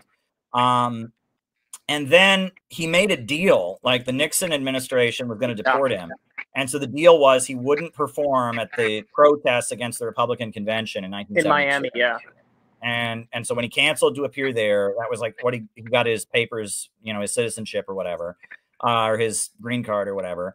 And then that's why people say the assassination is oddly timed, because Reagan had just gotten elected, right, in November. And it was December, and he had just released a new album. So he was coming out of obscurity. He'd released Double Fantasy. So he finally had a new album out. And Reagan no political songs in Double Fantasy, too. I mean, there's nothing remotely. It's very, if anything, it's very anti-political on its face, saying like radicalism is not the answer. Liberalism is in a lot of ways, or even Reaganism. There's some people in the inner circle of Lenin that would be like, he favored... There's a former assistant named Fred Seaman, who was his former assistant. Long story, but Lenin died. He took the diary and tried to publish Lenin's diary. And Fred Seaman swears to this day that Lenin would argue with his like 30s, 40s CPUSA father about how Marx was incorrect, and how like he would argue it from a Reaganist point of view about how like American capitalism was very, very good. But you can kind of view that from a lot of ways, I guess, because Lenin was always, he was always like to argue. He was very, well, never the other thing. So the assassination, right? If he was becoming non-political, I mean, I mean, they could have still killed him out of fear that he would become a leftist activist. Even Well, if maybe with the Reagan administration, they were hoping to ramp up further because they were trying to kill Reagan at the same time. Correct? Maybe Bush wanted to do a whole thing where he goes even further in war. Maybe they were just hoping that Reagan would not only go into Grenada but do more and more and more. And Reagan was kind of a pacifist in a lot of ways, and they weren't expecting that. And they were expecting Lenin to fight him. What did they call it? Tooth or whatever, nail and tooth or whatever. The other thing that's weird is that the John Lennon assassin and the Reagan assassin both brought a copy of Catcher in the Rye. And they were both connected with some kind of what's it named? Some kind of CIA. I think it was like refugees from Vietnam kind of association. Very weird, very obviously in the pocket of the State Department. If you look at it, it gets weird. And also, I found a quote from Sean Ono Lennon, his son from Yoko, who said he believed that the government killed John Lennon from the 90s. So I'm not sure if he still believes that, but that does show you that there's some people in the Lennon orbit at least that are like, and probably if Sean believes it, Yoko believes it too. So in a lot of ways, it's very revealing that like people in the Lennon estate really clinging onto that. Maybe they cling onto it because it kind of makes him more like a hero, or maybe they really believe it. I'm not sure. Yeah, there's a guy who's in like the leftist scene in New York City, an older guy who I guess he lived near the Dakota building or something, and he's written a book, and he maintains it was a government assassination, and he has some like direct experience with like something that was said by the police department or something. I'm on a lot of different email lists that and so it was like somebody, and I've recognized the face. It's somebody I've seen it at rallies and stuff, an older guy who's like a Green Party candidate. And he just published like a self-published book arguing that the John Lennon assassination was. I think I've probably read bits of it. It's Yeah. So I mean, it's interesting, and it's like at the end of it's in the Out of the Movement to the Masses book. And then at the end of this, I do have a timeline of 78 to 81. Of like there was clearly a deep state fight going on, and like the assassination of the attempted assassination of Reagan and the assassination of John Lennon are like boom boom in the same time period, so it's certainly very interesting. It's weird. The other thing though is that Paul McCartney and Yoko Ono are like Zionists, right? They are really. I didn't know that. I know Paul probably is because Yoko and Paul have both signed BDS is BS. Right, that they're and also Yoko Ono put out an album of John Lennon songs as a fundraiser for Darfur separatism, Darfur, which was like an Israeli, was like a Mossad cause. Like she was all over that, and she was always going around and doing Save Darfur stuff. Were you always saying that it was like the counter signal to liberals, like the Iraq war is wrong, but this is good? Yeah, it happened. I remember the first big anti-war protest I went to was in New York City. It was my senior year of high school, 2006, and it was this huge demonstration. This huge protest in New York City. And there were the George Soros MoveOn.org people were along the parade route, and they had huge stacks of plastic signs they were just giving to everyone out of Iraq into Darfur. Right. And what's his name? George Clooney had a big Save Darfur event in LA the same day. And they showed them on TV almost like they were the same event. Like it was like, oh, there's a big anti-war protest in Washington, D.C. and the Save Darfur route, Right. And they tried to like make it the same thing. It was very weird. The Iraq War protest movement, it got almost no attention in the beginning, right? But the protests were just so big as the war was starting, they couldn't really ignore them. And then they started to, get less popular. And then in Bush's second term, after Hurricane Katrina, Bush was wildly unpopular. Yeah. And they were setting the stage for Obama. So like around 2006, around that time, all of a sudden the anti-war protests were getting a lot of attention and stuff like that to set the stage for Obama. And but yet they tried to mix it with Save Darfur. Yeah, I remember. Yeah, I remember watching. I watch weird shit. So I remember watching a Democratic debate from like 2007. So you have John Edwards, Hillary Clinton, and Obama, and like Edwards starts talking about how like we need to pay attention to Darfur. Maybe it was at like a Google event or something. It was very weird, but it was like I never heard of Darfur before that, and I was like, what the hell? Why is this an issue? I've never heard of it, and I'm into politics. So what the? Well, Darfur was there's- it was an Israeli thing more than Right. anything, and that sounds, you know, anti-Semitic or something like that. But it's, I mean, if you know the details, it's not. Like, first of all, South Sudan broke away from North Sudan. South Sudan is basically an Israeli colony. The Israeli military is there. Like South Sudan, you know, and for some reason, Sudan is a notoriously anti-Israel Islamic country, right? And it was selling oil to China, and the South Sudan breakaway was engineered by Israel very clearly. And it was synagogues that were pushing the Save Darfur thing like crazy. It was like, to be a good Jew, you had to, you know, march to Save Darfur. And they tried to make it, it was so weird because both sides in Sudan are Muslim. It's Muslims and Christians killing each other, right? But in the media, they made it sound like it was black people and Arab slavers. You know what I mean? And like it was like Arabs were like slaving the black people or something, even though the Muslims of Sudan are all black. Like they tried to make it sound like it was Arabs like going after black people. Right. And they made a huge amount of propaganda about like, oh, these Christian black people are being murdered by Muslims. And they tried to make it sound like they were Arabs. It was all very, very strange. And like I went to college in Cleveland, and like in Cleveland, they hosted a bunch of like Sudanese Christians in Cleveland. There was like 10 of them. And they would have all these events, and it was like sponsored by synagogues. And it was just like, hear their stories of how awful the war is. And I'm like, I'm sure the war is awful. Like no one denies that, you know, you know, and it was, the whole thing was very, very odd. And it was very clearly like a pro-Israel thing, but it was framed like, well, we only care about Iraq because of the oil, and then they're just letting Darfur die because they're black and they just don't care about black people or something. It was like, it was very weirdly framed.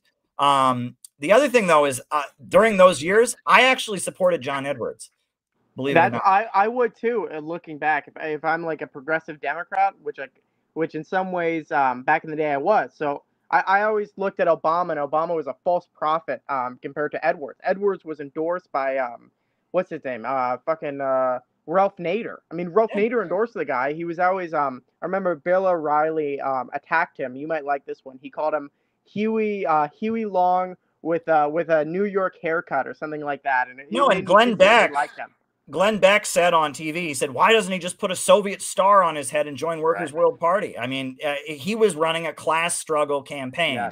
And it was weird. And then he got canceled really bad. Like it was like, I mean, he's a politician, he's corrupt. And I guess his wife had cancer, and he was, you know, but they weren't really married or something. And he had another girlfriend while she had cancer, and they went after him pretty bad. And he's out of politics now. He has nothing to do with politics. They tried to imprison him, I believe, but they weren't. Yeah, for like the same thing as Trump, that he paid campaign money for personal things. He got free from it, but yeah, it got pretty dangerous. Yeah. Yeah, and he's not allowed to get anywhere near a political, you know, thing anytime soon. I mean, and it was just what I liked about his campaign was I mean, he was a Southern guy, and he was talking. He said, it's not about the rich versus the poor. It's about the very rich versus everybody else. You know what I mean? I was like, yes, like he was preaching like an actual class struggle message. And then I remember like there was after a Fox News, after a debate, where the three of them were there, Sean Hannity said to the panel, like, so who did you guys like? And they all said Edwards. And he said, no, I mean Obama or Hillary. Right. You know, it was like he was just not allowed to be a candidate. And I actually didn't get to vote for him because he was out by the time it came to Ohio. Who do you vote for? Well, I ended up voting in the national election. I voted for the Green Party, and I didn't vote in the Democrat primary because I wanted to vote for Edwards. But by the time it got to Ohio, it was just Hillary or Obama, and I didn't. Well, Clinton won that overwhelmingly because a lot of people don't remember about that primary. It's kind of been nobody ever studies it, but Clinton runs a class campaign after Super Tuesday for like Ohio and Pennsylvania in the Midwest. She runs as Trump. That's why that clip was spreading around where she says she's speaking about immigrants, that they need to speak English. Like she's saying that NAFTA needs to be torn up. I mean, she's running kind of a working class campaign in a lot of ways. That sounds like Trump because Obama has the moment where he says, these working class voters, they cling to guns and religion. Clinton takes that and says, you know, I'm going to run, a Bill Clinton campaign where I go around the white working class. And that's how she wins and stays competitive after being blown out for the first like 4 months. No, right after that guns and religion thing came out. I mean, this is just some obscure personal experience. I was in college. I was in the Workers' World Party, and we had a demonstration, a march against, I think it was like Wells Fargo Bank or something in Washington, D.C. And it was not big. It was just us. It was nobody but us. You know what I'm saying? But we protested. I think it was one of these banks, right? And like before the protest, and there weren't that many people. There was like maybe 100 people. It was like them and all their friends basically. But I rode a bus from Cleveland to the protest with people from Detroit. We were all there, and we were like huddled up beforehand. And the guns and religion thing had just come out. Right. And so they told us, we're going to chant. I think the chant we did at the rally, it was like we were supporting Obama pretty much. We chanted, "We're bitter, damn right, workers of the world unite." That was like our chant. I remember, "We're bitter, damn right, workers of the world unite." And it was like we were like supporting Obama basically. And it was like we were protesting this bank that had been foreclosing people's homes. And it was like, well, this thing came out about Obama said working class people are bitter. Of course they are, and it's good that he said that. And we were kind of supporting Obama even back then. I mean, it got really blatant, at some points, especially right after he got elected. But I remember that. It's pretty wild.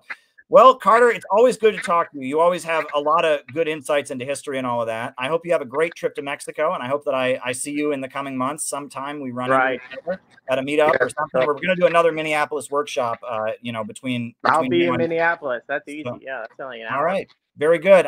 All right. I got a couple people to talk to. So have a good one, Caleb. Yep. I'll be watching. Have a good one. Yep. All right. How you doing, Northern Marks? What's up? Can you hear me? I can hear you. What's on your mind? A few things that came up, I guess. What you just said about like an alliance with the lower and the middle against the super rich. Mm-hmm. It would make me think about what you were talking about earlier with the anti-Semitism or Zionism being the prejudice of the working class against the middle class. You're doing that's like a conscious manipulation from the super rich coming down to, deflect potential alliance with the lower and the middle to like a sideways type of boogeyman like the Jew. Also the John Lennon thing. I'm not too familiar with his life, like personally, his personal like upbringing, but I vaguely believe he was like kind of a working class background. By the time he gets famous in Beatles, he's definitely not, a working class active person. He's of the working class, but he offered to sing like fundraisers for the IRA. Oh, wow. They turned him down. I think he thought that he would be a much bigger deal than he actually would be in a war zone. But they told him they could not guarantee his safety. And it would really wouldn't be helpful for anyone involved. But the guy that killed him, or wasn't he like obsessed with the Holden Caulfield? Yeah, which is just really weird. I remember reading about that like years ago, but yeah. Well, and then I guess the guy who wrote Catcher in the Rye apparently had some intelligence connections, and that's why people think the fact that that was it Chapman who shot John Lennon, and then who was the guy Hinckley who shot Reagan. Both of them brought a copy of the book to the assassination, and that was very, very weird. And that's what made people get conspiratorial about it. The other thing, though, is that there were very few books about mental illness back then, right? I mean, the book, Catcher in the Rye, it's about mental illness. It's about a teenage boy who has a mental health episode because he's mourning the death of his brother. And there weren't many books that dealt with those topics as frankly as that book did. So it's like somebody who's a crazy person who's going to go shoot a celebrity might just like the book, so I don't want to read too much into it, but it is a little bit weird because of the timing. One may have heard about the other, though, right? I mean, and that's the other thing is that, Hinckley may have seen, oh, well, this guy did it, so when I do it, I'll do it too. That'll be, I don't know. The whole thing is very weird. What is also weird is that Hinckley was found not guilty. That is the weirdest thing, is that Hinckley was acquitted, right? Found not guilty for reasons of insanity. And he is not allowed to give any interviews. He's been released from the mental hospital like 3 or 4 years ago. He's not allowed to give any interviews about why he did it, which is very weird. He has a YouTube channel now where he plays his songs on his guitar, but he cannot give any interviews. And he was going to have a couple live shows, but they've been canceled. They get too many threats ahead of time, and the venues always cancel. Very strange. And he's apparently a quite good songwriter. You know, so Jodie Foster told me that she actually was, or not told me, but that I heard from Jodie Foster say that she was impressed by. That's hilarious. I think that's hilarious. That's one of the funniest things I've heard. So yeah, he did it to impress Jodie Foster. She just recently said she actually was impressed. There you go. Well, if you go to his YouTube channel, you know, people will leave comments on it like, you may have missed Reagan, but you blew that one out of the park. You know, it's like, I don't know, stupid stuff like that. But I mean, it's not funny. I mean, you shouldn't joke. And that the other thing about that guy, though, Hinckley, is that he was tied to the Bush family. And that's what people go, wait, that's weird, right? Is that apparently, you know, that guy, his like father is an oil guy who like did oil business with the Bush family. Like, that's pretty weird, right? And, you know, and so I don't know. People just ask questions about it. The fact that he can't give any interviews, the fact that he was acquitted, how do you, you know, do what he did and not get, you know, what jury in the world, you know, yeah, what jury in the world is going to go, oh, okay, well, you know, get mental health thing, you know, we all have a bad day sometimes. I just, you know, something's off. You know what I'm saying? What year was that? Like, I'm trying to think. Like 1981. Reagan won the 1980 election, and then 1981, and it's in the timeline in the divisions in the ruling class book because the timing of it is very weird. Reagan wins in November. December, John Lennon gets shot. Reagan takes the oath in January. They release the Iran hostages the day Reagan takes office, the October surprise, right? And then in May, right, I believe it's in May of that year that Reagan is shot, right? And then, you know, that's, you know, they have the huge march on the Pentagon that's organized by Bill Ayers and Bernardine Dohrn and the Workers' World Party and the Communist Workers' Party. And it's the People's Anti-War Mobilization, right? The Unification Church mobilizes against it, right? And they disrupt it. They bring like hundreds of people, and there's like big fist fights between the Unification Church and the communists, basically. And they bring with them signs, and their chant is they chant no more Castro, no more war, Cuba out of El Salvador, right? And you know, Workers' World Party is aligned with North Korea. Unification Church is very heavily aligned at that point with South Korea, right? Where South Korea, the government of Park Chung-hee has just fallen, and Congress is doing all these heavy investigations of Koreagate and all of that. It's all very, very wild, you know. So, you know, it's like you look at what was going on. There was a fight within the deep state. That's also when the P2 Masonic Lodge was revealed. The Operation Gladio was publicized, and like half the Italian government resigned in the same time, right? So it was, you know, and the Islamic Revolution of Iran was happening. The hostages were released, and the Grand Mosque of Mecca was the Shia Muslims of Saudi Arabia seized the Grand Mosque, and there was like the siege of Mecca, like the Battle of Mecca between the Saudi government and the Shia. Yeah, it was a lot was happening. There was like a fight within the deep state, like you wouldn't believe at that point. When was when the IRA? I mean, I don't think it was the only time, but when they just missed Thatcher, it was 81 was the hunger strike again in Ulster. Well, the hunger strike was happening in 1981. That's when Bobby Sands died, right? It was 1981, right? But what went? I didn't know that they just missed Thatcher. I didn't know about that. Yeah, oh yeah, there was. I'm not sure it was 81. It was in the 80s sometime, but okay. They hit her hotel room. She happened to be taking a shit literally when the bomb went off, and that's why she her bed was there's a bomb underneath her bed. And so was it actually the IRA? Because I heard that there were a number of attacks that got blamed on the IRA that were actually done by Trotskyists. Have you heard of this? Like there was some Trot group that was doing like armed attacks in Britain, and like they would blame it on the IRA in the media. I'm not sure. I know the IRA definitely did claim this, and like they would boast about it, but I'm not sure what I've heard something about that, but I can't really speak to it. But yeah, it was it's like I think it was like in the middle of the night or something. Wow. Not sure about the exact details, but she just happened to have to take a shit in the middle of the night. She's on the toilet. The bomb that was under her bed blew up, and so she was on the toilet and it missed her.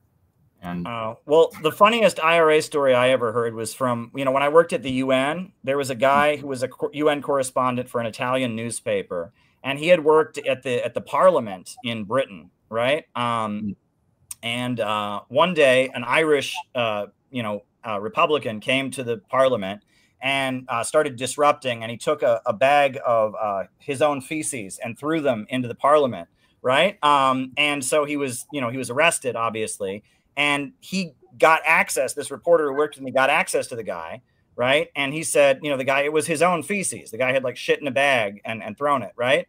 Whereas the British press all said it was horse manure because that sounds so dignified. They said he threw horse manure. Horse manure was thrown.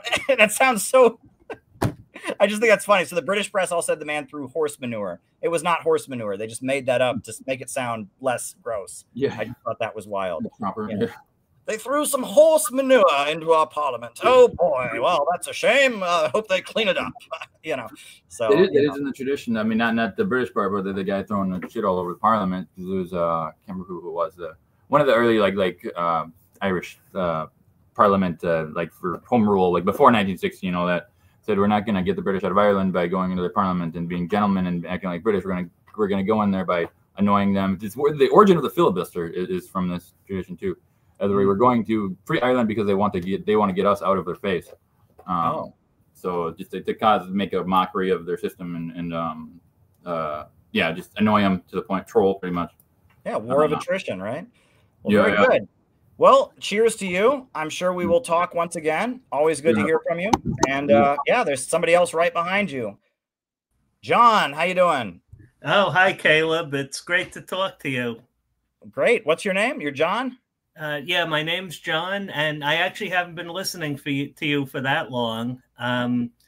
So I'm kind of new to this, but a friend of mine, I have a lot of friends. I live in New York City. I can tell you got that New York accent pretty well. Yeah, it gives me away. So, you know, living and growing up in New York City, I have a lot of friends who are liberal and a lot of friends who are conservative, and I get along with everyone. So kind of the modern thing where everyone's at each other's throat was kind of shocking to me. And a friend of mine recommended you, and I think the video was about the 3 different types of Muslim sects in the Middle East. And it was amazingly informative. And then I listened to a video about the Houthis, which I thought was fantastic because I didn't know who the Houthis were. Like a lot of people, I was just like, oh, yeah, the Houthis. And so I started recommending that video, particularly to conservative people who I know and, you know, who just kind of assume that these people who live in the Middle East are kind of living in the Stone Age and you can't understand them. You can't relate to them. Mm-hmm. And so I think you're doing really great. And I've been kind of on the right my whole life. So I come from that side. And I've recommended you to a lot of people on the right. And I've been saying for a long time that, you know, the left needs somebody who can like put ideas out there that aren't just the same old ideas, the same propaganda, the same, like when I was in high school in the 90s, there were so many young people who had all these complaints about not being able to get ahead, not having opportunities, this and that. And it was all true. But when you got to the solutions, it was kind of like your grandmother's communism. You know, it was these ideas from 100 years ago that weren't really going to fly with anybody. Yeah. And just listening to your videos, you make a case for kind of a newly envisioned form of socialism or a left-wing perspective. That's something new, and I think offers a lot of solutions and a lot of new thought. And so I'm a big fan. And I think you might be the Donald Trump for the Democrats. I hope so. Well, if you don't get insulted, you're the type of new thinking that the party needs, so that we have two. I think it's important to have 2 parties and different ideas. Thank you. Yeah. Yeah. I'm curious. Do you like Candace Owens? Are you a Candace Owens fan? I just watched her interview with Tucker this afternoon. Okay. And so, yeah, I think she's good. I don't follow her religiously, but every once in a while I watch something that she's been doing. And I heard about the lawsuit with the Macrons. So that's wild. Yeah. Like that's very strange. She's saying that I guess that the Macron's wife is a man. right? Or yeah, she did a series on it, and I'm usually not interested in that kind of stuff, but yeah. it got enough press that I said, let me watch it. And I watched it, and I thought it had merit. And I was just interested more on this lawsuit from the defamation angle. Like, are they suing? Are they claiming she's not a man? Because that would be very easy to prove, if that's the basis of the lawsuit. You have a doctor come in and take a look and take x-rays and stuff. People got different parts. Even if you change things, a doctor could settle that. But it seems like from the Tucker interview, it seems like that they're kind of questioning. They have this kind of like circular thing where they're not actually saying, she's a woman and we can prove it and we're going to get you on it. Interesting. Well, that's even weirder. That points to maybe she was right or something. If that's not, because that's, if that's not the point of the lawsuit, that's weird. I know that people said that about Obama's wife for, the Big Mike thing. That was big. There's somebody I know who really is adamant that that's true. I find that really hard to believe, but I at the end of the day, I almost feel like it doesn't really matter though. You know what I'm saying? Such a weird thing, right? It's such a weird thing. Yeah, I never heard any evidence, any convincing evidence for the Big Mike thing, and that's why I didn't pay attention to the thing with France with the Macrons. It doesn't really matter that much, even if it was true, it doesn't really change the. You have the Ukraine war and you have all this stuff going on. It doesn't really change much of anything. It's just. Yeah, it's exactly. Interesting. Yeah, it's kind of a bizarre thing, but I know there are increasingly a lot of people on the right that are kind of critical of Israel, and that especially here in New York City, a lot of people that are Republicans can see how much like the hard right Zionists control everything conservative. Is that the category that you're in, or I'm critical of Israel, and. Okay.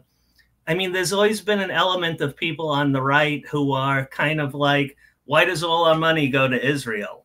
Mm-hmm. And sometimes they're kind of like the Archie Bunker type conservatives. Like, why are we paying for all these people over there that they're... And so there's always been that element on the right. And I feel like Israel was the most worried about that. And then it kind of came from the left, all these pro-Palestine things. So maybe they were looking in the wrong direction. Now I feel like the people on both, there's a big camp of people on both sides that are against Israel, against our funding Israel and our being involved in it. And then there's a lot of people now who are just like questioning things for the first time. But, yeah, well, that my criticism of the pro-Palestine marches, I agree with them, but they're not designed to appeal to the bulk of the American people. They've got a foreign flag out there. They're, and the message is almost like America is evil and so is Israel. I mean, it's like they're not making a mass appeal like what you said. Why are we funding this foreign war? Why don't we have jobs in schools for Americans? Why are we cutting our public services while we're paying for another country? That just seems to be the obvious answer. But the left is so caught up in this kind of resentment, woke identity politics thing, they're never going to put that forward. And that's why we're excited to get our Houthi book. We want to go to this pro-Palestine conference in Detroit. We're going to go. I mean, it's at the end of August because there's going to be a lot of Arab Americans there. We're going to distribute our Houthi book because a lot of people in the Arab community would support what CPI and what we're putting out, but the woke left kind of has the monopoly on pro-Palestine activism, and they're leading it in a bad direction. And that's been a criticism that I've had for a long time. So it's pretty wild, but I'm glad you came on, John. Thanks for coming on. And yeah, I'm glad you let me on. I'm sorry I wasn't more prepared. My friend texted me and said, "Caleb's live streaming. You got it." Yeah. No, we have open phone shows every so often, so it's good to meet you, John. And like I said, we're going to be having a reception in the New York, New Jersey area in January. So if you see that advertised, if you want to register, you can meet me there. We can. Okay. Yeah, that'd be cool. Yeah, that'll be in January. So we got plenty of time until then. But it's so good to meet you, and thank you, John. Thank you. Okay, thank you. Yeah. Wow, you never know who's watching. That's wild. That's great, and New York City in particular, there's so much Zionism in New York City, but there's a lot of anti-Zionism, not just among leftists, but among the right as well. So it's very interesting. Well, folks, this has been a really fun show. This has been a really, really fun show. I really love doing these call-in shows. I need to do them more often. Tonight, we just came on here and we just talked. I talked about Invasion of the Body Snatchers. We heard people from India. We've heard people from Australia. We heard people from New York City and Minneapolis and Mexico. And this was great. So thank you, everybody, for coming on. It's been a great 2 hours and 40 minutes. And, you know, we'll be back. If not tomorrow night, we'll be back again soon. So I'm going to put on the closing music. Join the Center for Political Innovation, cpiusa.org. We always need more members. We got a lot going on. So thank you, everybody. Here we go. New upsurge in the struggle against U.S. imperialism is now emerging throughout the world. Ever since World War II, U.S. imperialism and its followers have been continuously launching wars of aggression. But the people of various countries have been continuously waging revolutionary wars to defeat their aggression. And while the danger of a new world war still exists, and the people of all countries must get prepared, revolution is the main trend in the world today.